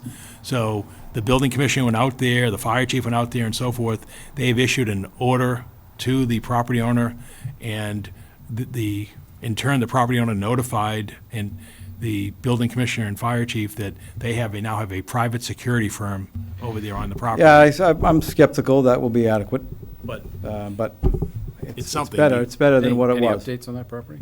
What's that? No, they have not come forward with a plan. We're still awaiting action on that property, nothing. Again, there are obviously some carrying costs, one being a security firm, one being the taxes, one being the whatever interest or foregone money on the money they've put into this property. But thus far, they have not presented any plan to the planning board or to our office indicating a reuse out there. So nothing. Another issue that was addressed, we didn't even have access to the property. Right. So that's been rectified. We now have keys to get into some of the farther areas. There was also an issue with power lines. There were low-hanging power lines. Yeah, low-hanging power lines. Someone could easily. The National Grid was brought out there to the site as well. Yeah, so we've taken some steps, but the outlining factor is those buildings are there, and they're unattended, and I think it's a problem waiting to happen. Thank you, Chief. Okay, so that's the end of my report. I do have some appointments for your confirmation. Before you jump to that. Sure. In our next meeting, is it possible, I'm curious to see our legal bill. I thought from time to time we used to review those. Do you want to see how much we've expended Yeah, to date? just I'm curious, like what were spent on different issues. Sure, we can, get it together. I'll have Darlene report it to you, then that way it's. And then one other thing too is I should have brought this up sooner. I had a note from a resident. I got a call on Sunday saying that the parking up off of John Street at the soccer fields is now spilled into people's driveways and on people's lawns. Did they call the police or do anything? No. I'm not sure. All right. They called me. Haven't heard that. All right. So I'll call them back and tell them to call the police when it happens. Yeah, I mean, nobody has a right to park in your driveway or on your home. Yeah, I guess that the end of John Street goes right into someone's driveway, and people had pulled right into the driveway, parked, and went to the game, and the person came out, was like, I can't leave my house. That, They could that have 'em is a towed. police matter, Yeah, absolutely. they could tow. Yeah. They'll tow 'em. That's. Okay. Okay, we'll get that to you at the next meeting. So appointments, just for your confirmation, the Capital Planning Committee, I'm seeking your confirmation of the appointment of Crystal LaValle and Michael Curran for one-year terms ending June 30th, 2020. To the CCA Advisory Committee, Barbara Riley for one-year term ending June 30th, 2020. Conservation Commission, Carl Bischoff for an unexpired three-year term ending June 30th, 2021. Cultural Council, Barbara Riley for a three-year term ending June 30th, 2022. And finally, two for the Parade Committee, Ryan Reveley for a one-year term ending June 30th, 2020. And then Rick Romano for one-year term ending June 30th, 2020, because, I hope I'm that's sorry, July 2020. 31st, because July 31st, 2019 is passed. That's right, That's a it is. typo, yeah. So it's July 31st, 2020 on the two for the Parade Committee. I'll make a motion to approve the town manager's appointments as presented. I will second. We have a motion and a second. All in favor? Aye. Aye. Thank you. Bless you. Bless you. Do we do anything on 9? Yeah, you need to take a motion to approve and sign the warrant for the October 21st fall annual town meeting. It's 32 articles that's presented to you this evening. Okay, I'll make a motion to sign and post the warrant for the 2019 annual, fall annual town meeting to begin on October 21st, 2019. I second. A motion and a second. All in favor? Aye. Aye. Thank you. All right, 10, Board of Selectmen policies. This is regarding non-governmental flags. We've had some discussion with town council, and basically 2 options were put forth. It's actually probably a third here, which is do nothing. And option 1 had to do with some wording and some background to put the policy in place, and option 2 was only allowing the state, the federal, the town, and departmental flags. So should we have a discussion on this, or what's the process? You're the chairman. Isn't number two, isn't that what we have now? Is No. basically? No, now we have nothing, right? Now we have nothing, All so right, people so- can come and ask. But that's basically the way we've basically taken that, Well, we really haven't had requests. yeah, that's So- what I'm saying. Yeah. So option one is, you know, I adjusted that based on the recommendations and suggestions made by town council. Option two basically says we're not gonna even consider any non-government flags except those listed. I'm for that. The second? article. Yeah. I think you open up a can of worms. Yeah, I agree. I mean, you know, town council did say that we're probably within our rights to have the discretion to decide to allow it or not allow it.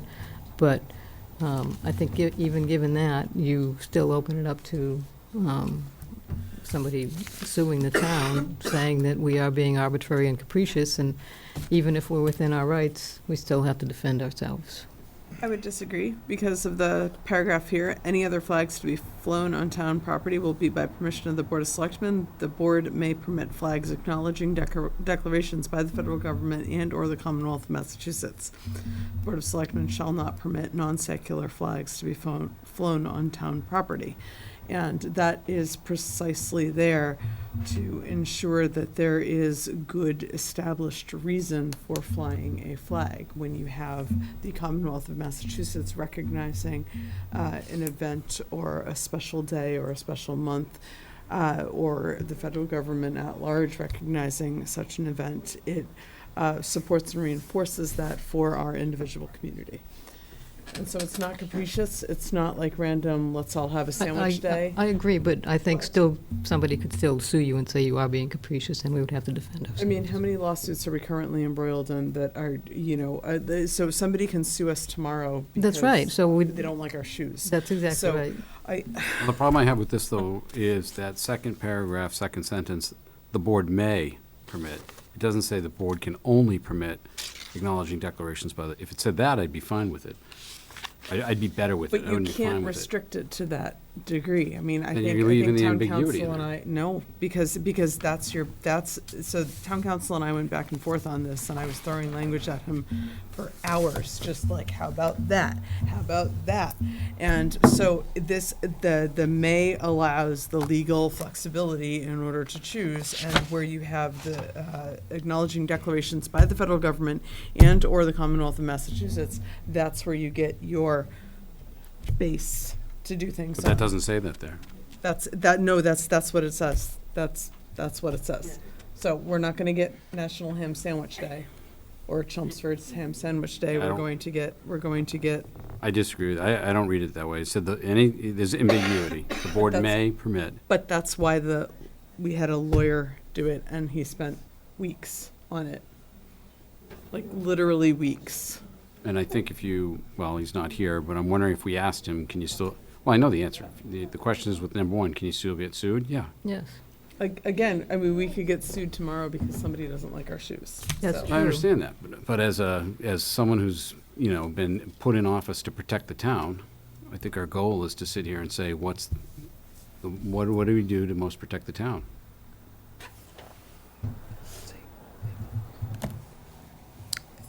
Jenny, you have any thoughts? I do.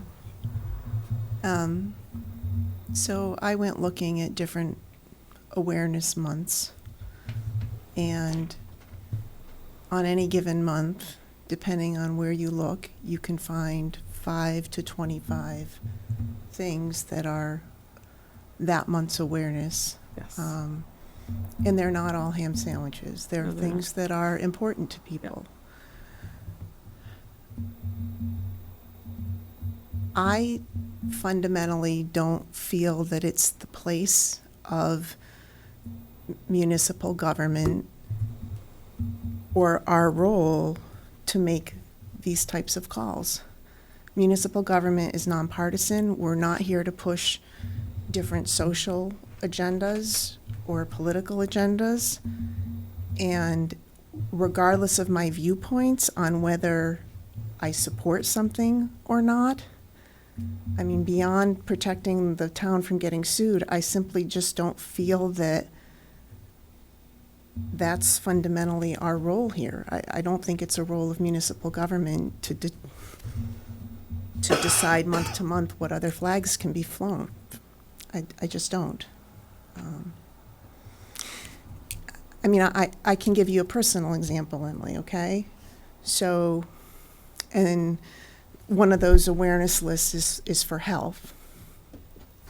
So September is Thyroid Cancer Awareness Month. October is Breast Cancer Awareness Month. I happen to be a survivor of both. If the town were flying the thyroid cancer colors in September, what they might not realize is that in January, it's Thyroid Awareness Month. What they're also not realizing is that in September, there's at least 15 other cancers that share that month.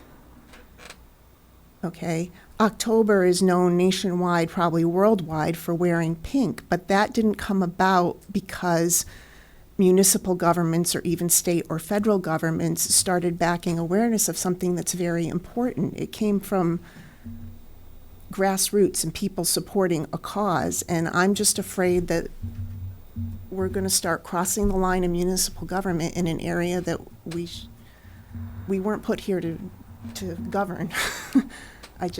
I don't think it's our role, or I don't think it's our place.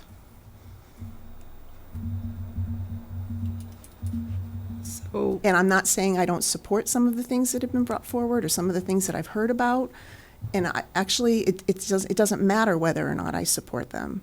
So, because I just don't feel that it's our place to do this and to start setting precedent and to start choosing month to month what gets to go up and what doesn't get to go up. And the case law that Paul cited in Boston appeared to me to be not for the whole city, but it was like one flagpole in one portion of the city. So it's, and I asked Paul, I said, did you come across any case law for smaller municipalities, smaller cities, smaller towns? And I'm not sure that's, to his credit, just to be fair, I'm not sure we asked him to do that, but he didn't in his research. Yeah. So I'm just, for me, besides the legal exposure, I'm just concerned that it's not our place to do this. That's my feeling. And I mean, I have some of the Awareness Month things that I found, and 2 websites alone, there's at least 40 things on some of these months if you combine them. Yep. But you don't have the Commonwealth of Massachusetts flying any cancer awareness months. Well, like, that's not. Those whether it's that, whether it's some other social cause, I don't think it's our place to make those decisions as a municipality. Municipal government is nonpartisan. And our role is primarily fiduciary and policy. And granted, this is a policy thing, but I just don't see where, for me, I don't have a huge passion around where this fits.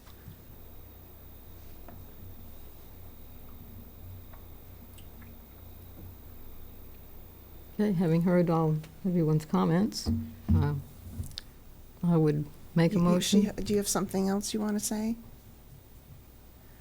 I think that there is a difference between an awareness of a particular disease or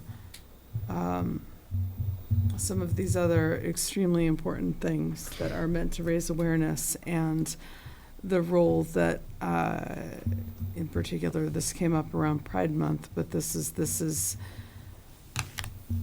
balancing needs and acknowledging that there is equality in this town, and that's what that is. That's what that is about. And we might have statements of non-discrimination and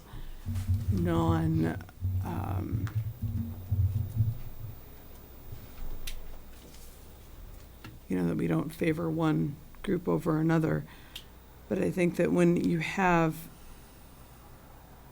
the federal government and the Commonwealth looking at these issues that go, you know, statewide, nationwide, sometimes worldwide. It's not. Well, I mean, just as another, I found an article from June of 2019. I found a couple, and I didn't make note of all of them, but like one author, and I think there's merit to the thought, okay, was saying, yes, there are certain groups that have been discriminated against, persecuted, they are absolutely founded in their fears or in where they are today and where they stand, and it's important to recognize that. But by the same token, there are other, and granted, Paul put in here non-secular, but there are people out there who are discriminated against because of religion, because of other things, because of gender. There are places, you know, and so are we going to start getting into deciding who gets supported every month? And does that really,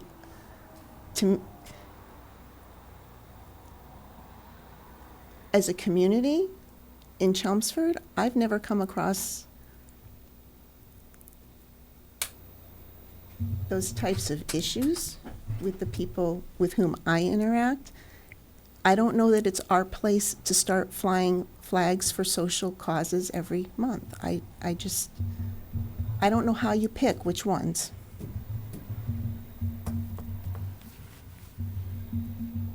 And it's not to say that I do or I don't support, but I don't know how you make that choice and not leave something else behind. And the question that I keep asking myself, is that really our role to start making those choices?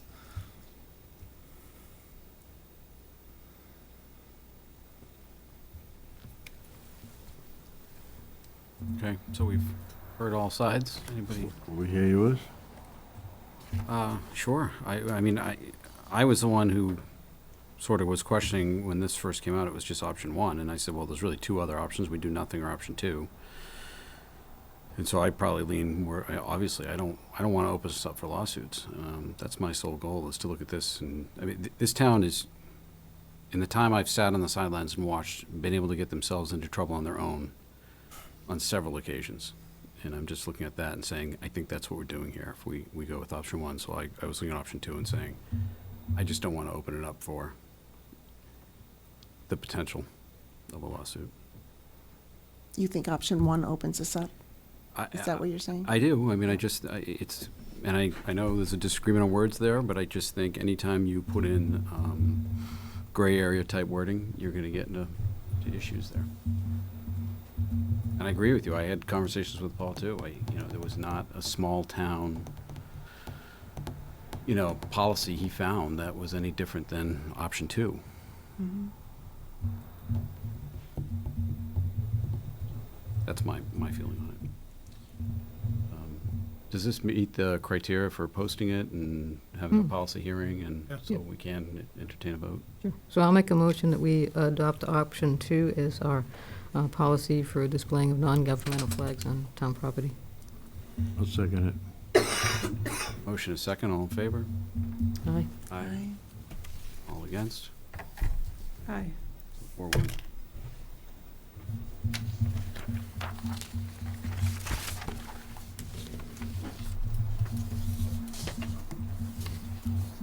So number 11 was just a general discussion on town legal services. So this was sort of brought to my attention I know when we signed on our legal counsel, it was, 2 years ago? Just about 2 years ago. About 2 years ago? Yeah. And that was a 1 year? That was for 2 years. It was a 2 year? Yeah. All right, so we're up to the 2 years. Comments, concerns, kudos, any?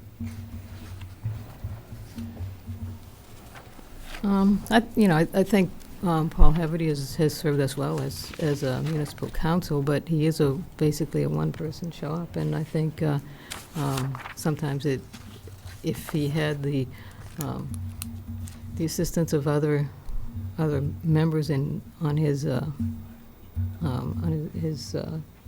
firm, it would help him tremendously. I know how it was when, before we hired Paul, the firm that we had before that, and they're one of the largest in the state and have a good reputation in the state. We're able to answer questions, I think, more expeditiously, I guess you could say. I mean, Paul is excellent when it comes to land use. That is his specialty, and I think he's aware of that, too. He knows that. So I guess I would suggest that we do look at maybe engaging or, asking other law firms to maybe submit an executive summary or a proposal. It seems when we did this 2 years ago, as far as prices, they were pretty much consistent. They were within $5 per hour from one firm to the other. But, obviously, we could still do that. And ask them for some, resumes of people that maybe would be, that would be the primary attorney for Chelmsford. So that's just my thoughts on it. Anybody else? I agree. I think that Paul Haverty works extraordinarily hard. I think he's extremely accessible. He's always responded to any question I've had. He makes himself available before and after town meeting. He's great, but I do think that law has specialties for some really good reasons. It goes really in depth, and it is hard to be. It's hard to be a jack of all trades as a single person. That requires extensive research on issues that don't come up very often. And I think that in a larger law firm, you are going to have a range of expertise where you can tap somebody more quickly and more easily, and not spend 2 weeks taking time away from other things to look for very specific policies that have no, parallels anywhere else, that it takes that long to find anything on them. And that's something that in a larger law firm might have been answered more quickly. Or any number of other things where he has had to go and do research. And I question whether or not that is the best use of his time and his paralegal's time and whatever, other support he's got at his law firm. So. George? I'm all set with whatever. Virginia? What did he say? He's all set with whatever. Oh. In the short time that I've been here, I've had absolutely no issues with Paul. He's helped me with everything He's I've asked him to help me with. He's fantastic. If you're going to get outside quotes, I would say allow him an opportunity to rebid. Yeah. Oh, yeah. I absolutely would think that we would do that, yes. I'm perfectly happy with him. All right, so what's our plan? You're chairman. I guess what, 2 and a maybe? Want to see how do we go about requesting? Well, we have to at least reappoint somebody, so this would give us an opportunity if we wanted to look at other options at the same time. Right, so do we put out is it technically a formal request for proposal? We don't have to. Last time we just invited 3 firms in. And Can we get 3 firms to, well, do you want to go through and interview them again? Or do you want to just get a written proposal? I would be okay with just a written proposal. I don't know how everybody else feels about I that. feel like the big law firms that handle municipal law have enough of a resume where they're like, we do these 20 towns. So. Just to be clear, we have lawyers for land use, Labor. labor, Right, that's it. and that's it? Right. Okay. So what are you seeking? Written, I heard Written proposals. proposals, including from Paul, for land use and labor. From whom? Who are the? Municipal. Municipal law. Yes, I'm sorry. So broadly. Yes. Broadly more for- municipal issues. Or from which 3?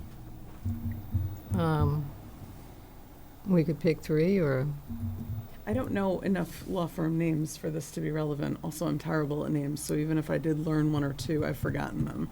So without looking, I'm not going to come up with anything. Well, I've worked with Paul a lot, as you know, in a lot of committees over the years, so I'm partial to Paul as far as particularly real estate law. Right. He's great. But I just thought when we had the big firm, I thought they charged us too much money. I know that Paul was happy with them. Well, why don't we do I this? wasn't happy with some of their people, and some of the people were okay, so, I mean. On it's, here, I just had listed general discussion, so we had the discussion. Why don't we think about it till the next meeting? In the meantime, we'll get the bills if anybody wants to see those and That's see how another much we thing, I'd like to spent. see what we spent this year and what we spent other years. We'll go from there.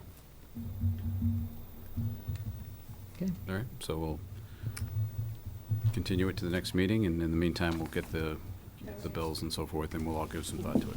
Okay. And it was just, agenda item was general discussion, so we're just starting the whole thought process. Moving to the next item then is the Civic Committee. I asked Christina to go and do some history for us and pull the information on the Civic Committee, because at the last meeting, it didn't really seem like we knew how many seats were on the Civic Committee and what it did and so forth. And so she gave us a background on what the Civic Committee does, and then the composition of the committee is one Board of Selectmen member and 6 community members, so it's actually a total of 7. I think we were thinking it was 5. We haven't appointed a Board of Selectmen member to that committee in a few years. And we've had only one person listed on there, and we've just received our second application for it. So I'm kind of wondering, if we didn't even take the time to appoint a Board of Selectmen member to it, why we have it. Well, how many things have actually ever been done by the Civic Committee? Just one? The 2. You said you had one. Walter? Well, the Walter thing, I think, was actually before, but that's the type of thing that they would do, this room and. Walter wasn't before, I don't think. I don't think it was. Do you, Paul? No. I think it was. the one that, on the Common, Yeah. I think that was, gosh, time goes by, but it Well, may this have committee been was set before up the- under Hanson. Yeah, because I don't remember it coming from the committee. Right. Yeah, Matt, yeah. It was 3 of you, right? You and Franny, and then O'Brien came on, right? I There might was- have some record of what things were done. I Yeah, think- we did this room and the tree that was planted at the school administration building for Carol Clevin. What was the last thing they did?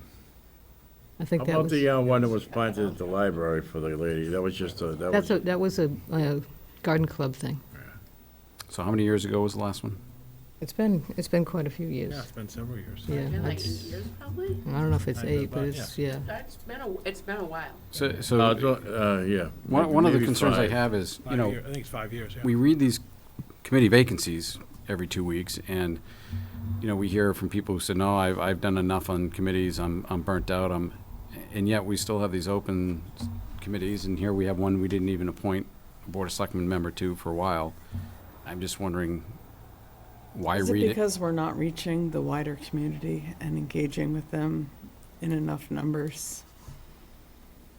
I think it's reflective of of society. It's not just Chelmsford that's having community Is he? vacancies, it's general. It's Yep, just, no, I understand. it's a different world in Yes, 2020. I agree. Oh, you got families that you get 2 people working, you get all kinds of Yeah, stuff. with multiple jobs. Right, so. Multiple jobs. A lot of youth activities and stuff like that, so.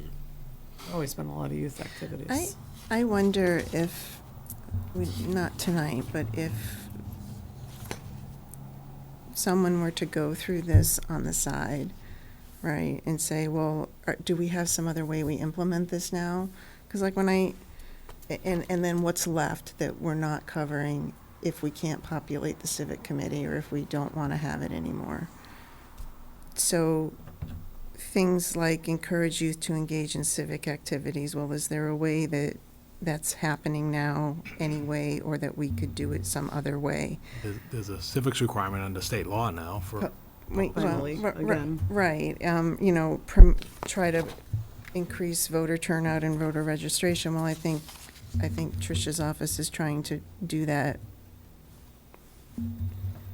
Year of service, some of these recognition categories, we're recognizing people without a civic committee in place, so. Yeah, the special recognition, people just come to us and say, I need a proclamation. I need a-" Right. So I guess what my thought was, Ken, is if we're questioning the utility of having it, maybe going through and looking at what were the original objectives what's getting done now in some form, and where are the gaps, and do we want to fill those gaps somehow if we don't have a committee, or do we just let them be gaps? Because they're just one thought. Well, I think it for the- depends on the gap. I think for the Right, last right. 8 years, there's been a gap. Right. And it's still getting done. Right, that's what I'm saying, so, well, Pat doesn't look like she agrees Well, with I don't know what if I'm it, saying. I don't know if it's still getting done. I mean, the one thing that is the town meeting member recognition, that's still being done because Trish Duras and I do that every year. As far as any others, I mean, if we were gonna do other, you know, like naming recommendations, that is the authority of this board. And I guess one of the reasons that we wanted to set up a civic committee to do that is so that discussions on something like that, which can be sensitive, could be done, obviously in an open meeting, but not in a televised meeting. You know, if you're talking about somebody that you might want to name a building after or something like that, it's not always something that you want to bring up in a. Didn't we name the firehouse after somebody? Was it just It's a part? dedication, yeah, there's dedication at the firehouse, yeah. But I mean, that wasn't through the civic. That was not, no. And the civic committee was in operation at that time, too. I believe it was, yeah.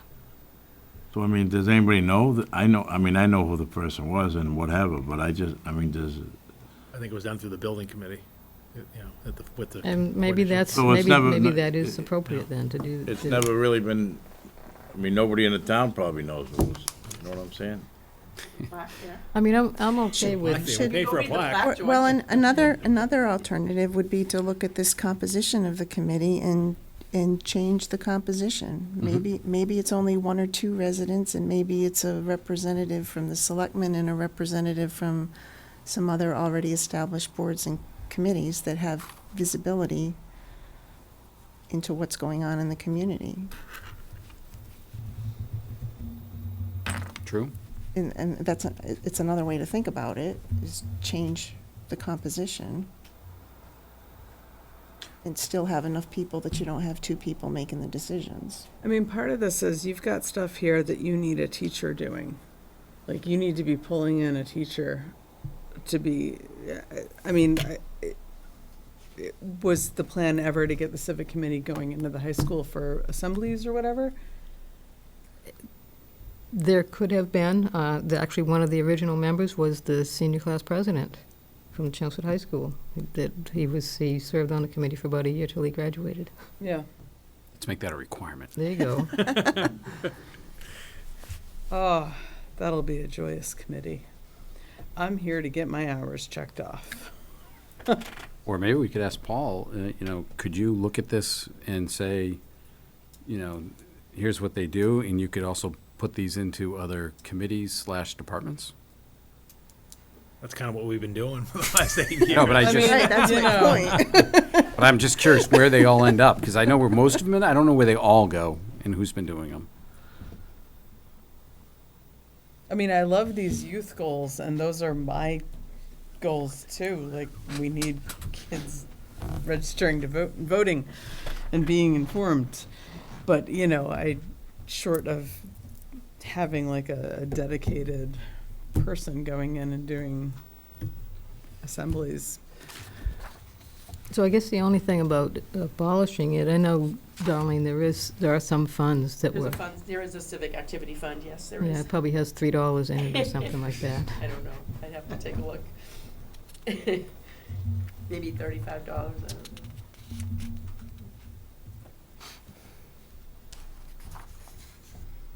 I'm okay either way.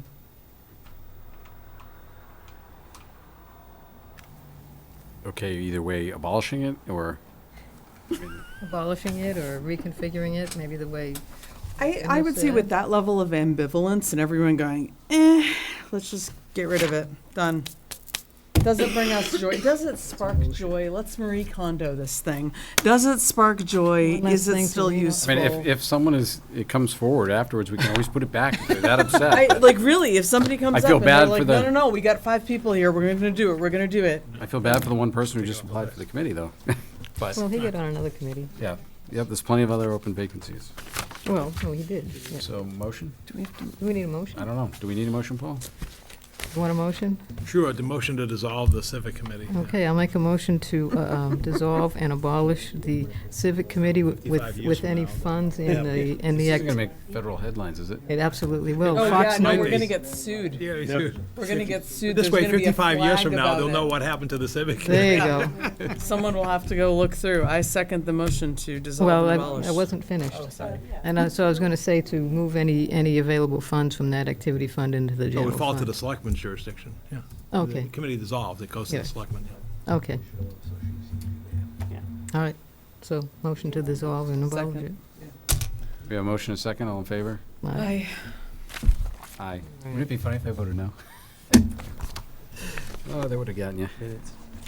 All right, No, 'cause it still would have been I know. voted.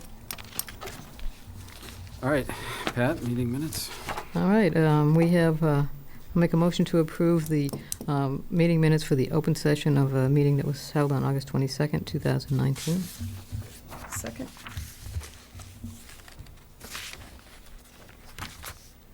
We have a motion and a second, all in favor? Aye. I guess I don't remember being missing You- this meeting. You weren't, no, that was in the middle of the week. It was on a Thursday. Oh, yeah. I Yeah. got it. At 10 in the morning. So you abstain, Ken? I abstained, but wasn't that an executive session meeting? Yeah, but that's what's next. Yeah, but we have to meet in Oh, you have to open session and then Correct. close it, got it, go Correct. ahead. That's what the next one is. I'll make a motion to approve but not release the executive session meeting minutes for August 22nd, 2019. I second. Motion and second, Aye. Aye. Aye. Aye. abstain. Okay. And with that, we have liaison reports. Virginia? Sure. The school committee just wanted to acknowledge that the school year got off to a great start with very few issues. Paul mentioned that the planning board is going to be going over the zoning articles at their next meeting. Of note would be that there is also a formal public hearing on their agenda on Wednesday for the rear lot modification. And the Vinyl Square Strategic Action Plan Committee would just like to announce their next meeting will be September 16th at 7 PM at the North Town Hall, and anyone's welcome to come. That's it. Yeah, a couple of things. So about a week and a half or so ago, I attended a ceremony in Dracut where the Consul General from the Republic of Korea awarded Korea Ambassador for Peace medals to residents in the area who had served in Korea during the Korean War. And there were 8 folks from Chelmsford who received awards. Raymond Bratton, who happened to be the youngest person getting that medal that day. Anthony Cellini, Harry Fardy, Walter Kiefer, Richard Kurish, Francis Maloney, Anthony McElvenna, and Gerald Moran, who received his posthumously. He is the late brother of Selectman Tom Moran. So it was a very moving ceremony. It was wonderful that these folks could be recognized at this time for their service in Korea. So that was that. And yesterday I attended a tribute at the CCA for Richard DeFreitas, selectman who passed away around the 4th of July. His members of his band and other musicians came to the CCA to play some of his music and other jazz music. It definitely was a wonderful tribute to him, and it was an amazing turnout. The place was packed, so that was good to see. So I know the family is still mourning his loss, and as do we. So it was good that they did that. That's all. Thank you. Pat, I'm just going to jump in quick before George goes, because I'm going to say happy anniversary to my wife on September 10th. Got to beat you Not to it, this year. George. Oh. 25 years this year. So anyways, you're up next, George. We have the same anniversary, set. so it's... Nothing? set. No happy anniversary to your No wife? happy anniversary? Uh-oh. You're on TV, you know. It is what it is. So, on that note, stormwater, the stormwater committee is working to look at all of the culverts and drains, and I went through my neighborhood to take pictures of a culvert that is seriously overgrown on Shore Drive in my neighborhood. So if you saw me down there with my baby taking pictures, that's what I was doing. I was not filming anyone's house. But we have a problem in Chelmsford, and apparently someone on Chelmsford News posted a picture of it. But Chelmsford dog owners are putting dog droppings in single-use plastic bags and dumping them in the stormwater drains. Those aren't sewers. I know that we use sewers and drains interchangeably, but the stormwater that runs in the grates near your house actually drains into the lakes and rivers of Chelmsford. And so when you put your plastic encased poo in there, that's what leads to bacterial growth in our swimming areas. And yes, the geese are to blame as well, but dog droppings don't help. So in an effort to remind people to dispose appropriately of the dog droppings of the dog you own and are responsible for, plus there's a fine,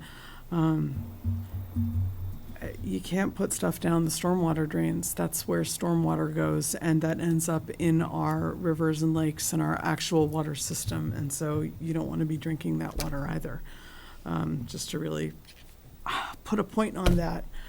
So please take care of your dog waste, and please take care of our drains. And that includes clearing leaves, and while I'm there, I'll remind folks that with the upcoming snow season, shovel out your fire hydrants near your house and keep those clear. So, you know. Okay, thank you. Master Plan Committee's been meeting, and we're moving through the master plan. It's usually every other Thursday night. It's coming up this Thursday night, I think. I just got the agenda, but at some point we'll start inviting in the different committees and departments in town to start giving advice into that. But if you're interested at all in where the town is thinking about going over the next 10 years, please think about coming in and sitting on the master plan meetings. We welcome the public. And don't forget, September 21st is Thank a Police Officer Day. That's right. Yep. So if you see a police officer on the 21st, say thank you. And with that, Just the 21st? I mean, I do it every day. well, that's good for you, but I'm just saying go out of your way. Maybe you should drop off some veggie sandwiches and coffee or something to them. I don't know about that. We do have an executive Yep. session, but we wanted to ask if the press has any questions before we go into that? Any- In case he doesn't want to stay? He says no? No. Okay. Okay, then, I'll make a motion that we adjourn to executive session to discuss strategy with respect to collective bargaining with the Police Patrol Officers Union, and we will be returning to open session. We will be? Yes, Okay. And we have an agenda item after that. yes. So, Okay, do we have a second? I'll second. Motion is second. All in favor? Roll call. Roll call. Aye. Aye. Aye. No, Have fun, kids. we will.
I don't get to vote? No. You can't participate. You're the, functionary. I wanted to see what was going to happen in here about what the contract was. Do you explain the contract? Yes. Yeah, we're actually gonna vote, which means it's good news. That, and I have to put this in Jeannie's. Jeannie's office, so I couldn't get in there. That's the copy. All right, it's all yours. All right, we're going to call back to order. We did that. All right, so, here's my agenda. All right, so you're going to have your, you already had your vote, or you're going to have your vote? We're going to have it now. We're back Okay, in open go session. ahead. We're doing number 16. You take it, or I can't. Yeah, Pat, you gotta take it. Okay. All right, having met in executive session to discuss the collective bargaining with the Police Patrol Officers Union, we did take a vote in executive session on a memorandum of agreement between the town of Chelmsford and the Chelmsford Police Association for Fraternal Order of Police. So we can retake that motion now in open session. Which, do you want to make the motion again? Yeah, I'll make a motion, we accept the agreement. I will second. Okay, we have a motion and a second. All in favor? Aye. Any opposed? Okay. You want to make it a roll call out here or not? We can. Or you can call it unanimous, whatever. Yeah, I mean, it's unanimous, but Ken has George. to abstain. Okay. Ken's abstention. Oh, well, he wasn't there. All right, so we want to. 4-0 vote with one abstention. With one abstention. Do you want to talk about it at all, or? Yeah, we can go over what it is, that way, since it's now a public document. Basically, the agreement between the town of Chelmsford and the Chelmsford Police Association Fraternal Order of Police Lodge 110,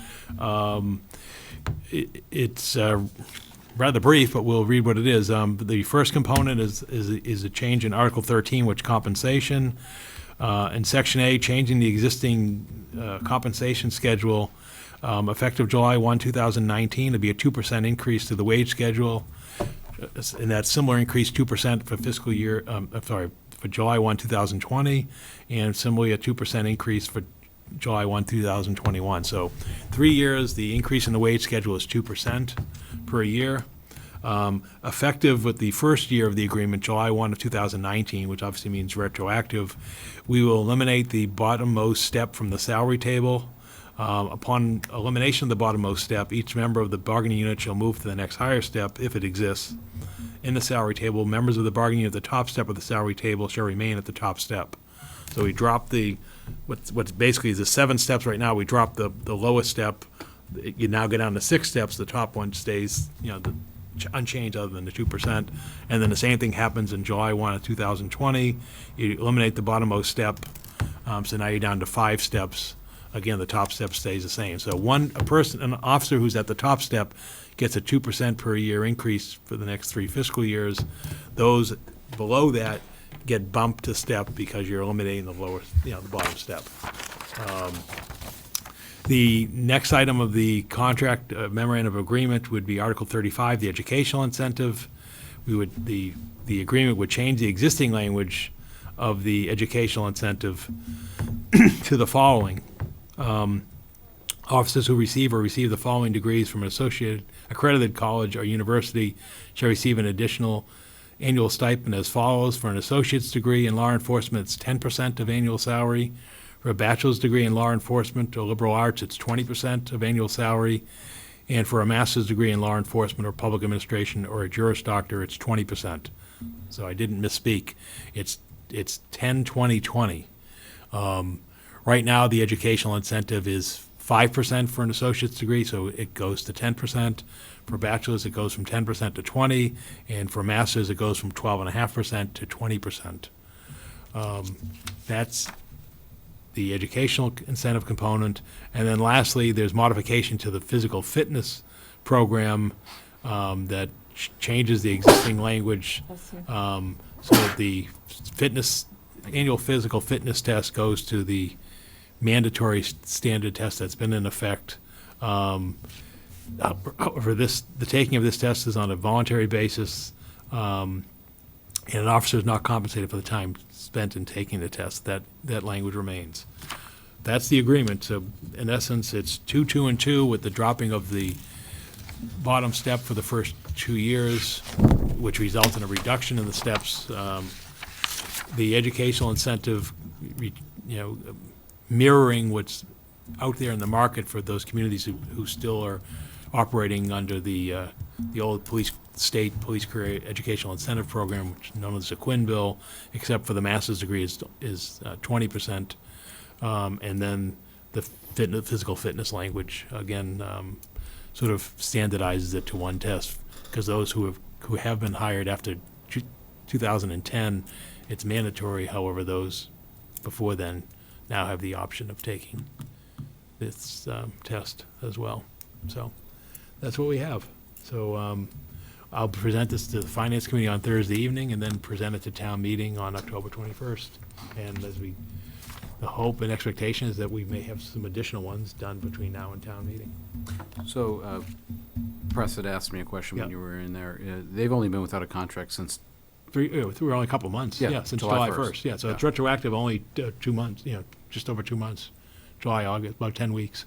And then it goes to town meeting, they approve it, and then they'll see Right. Well, they approve it, whatever they do. They approve it, then, the following town meeting, certification of the vote at town meeting, the town accountant will calculate the retroactive pay, and it goes forward for what would then be about 2.5 more years, yeah. Yeah, so there's your answers. Do you normally take a vote in open session for the? What? Do Yeah, you normally? have to. You Yes. have to. Okay. Yeah. Yeah, we've done that before. I'll make a motion that we adjourn. I'd like to just say one thing. I didn't sure. say it earlier, and I was, Okay. because I thought he was going to say something differently, but anybody that knows my wife knows I've been very lucky to be married to her. Someone got a text in the meantime. 52 years, so tomorrow will be 52 years, so. Hopefully she's still watching. And, it doesn't matter. She shut it off and she's throwing your stuff out the window. She probably shut it off at Probably locked the 7:30. doors. And happy anniversary to you, sir. Happy anniversary to you too. I don't even know if you had said happy anniversary to your wife. Yeah, I did. 25 blissful years. Okay, I'll make a motion to adjourn. Yes. Second. Motion and second, all in favor? Aye. Good night, folks. Thank you, Jim. Thank you.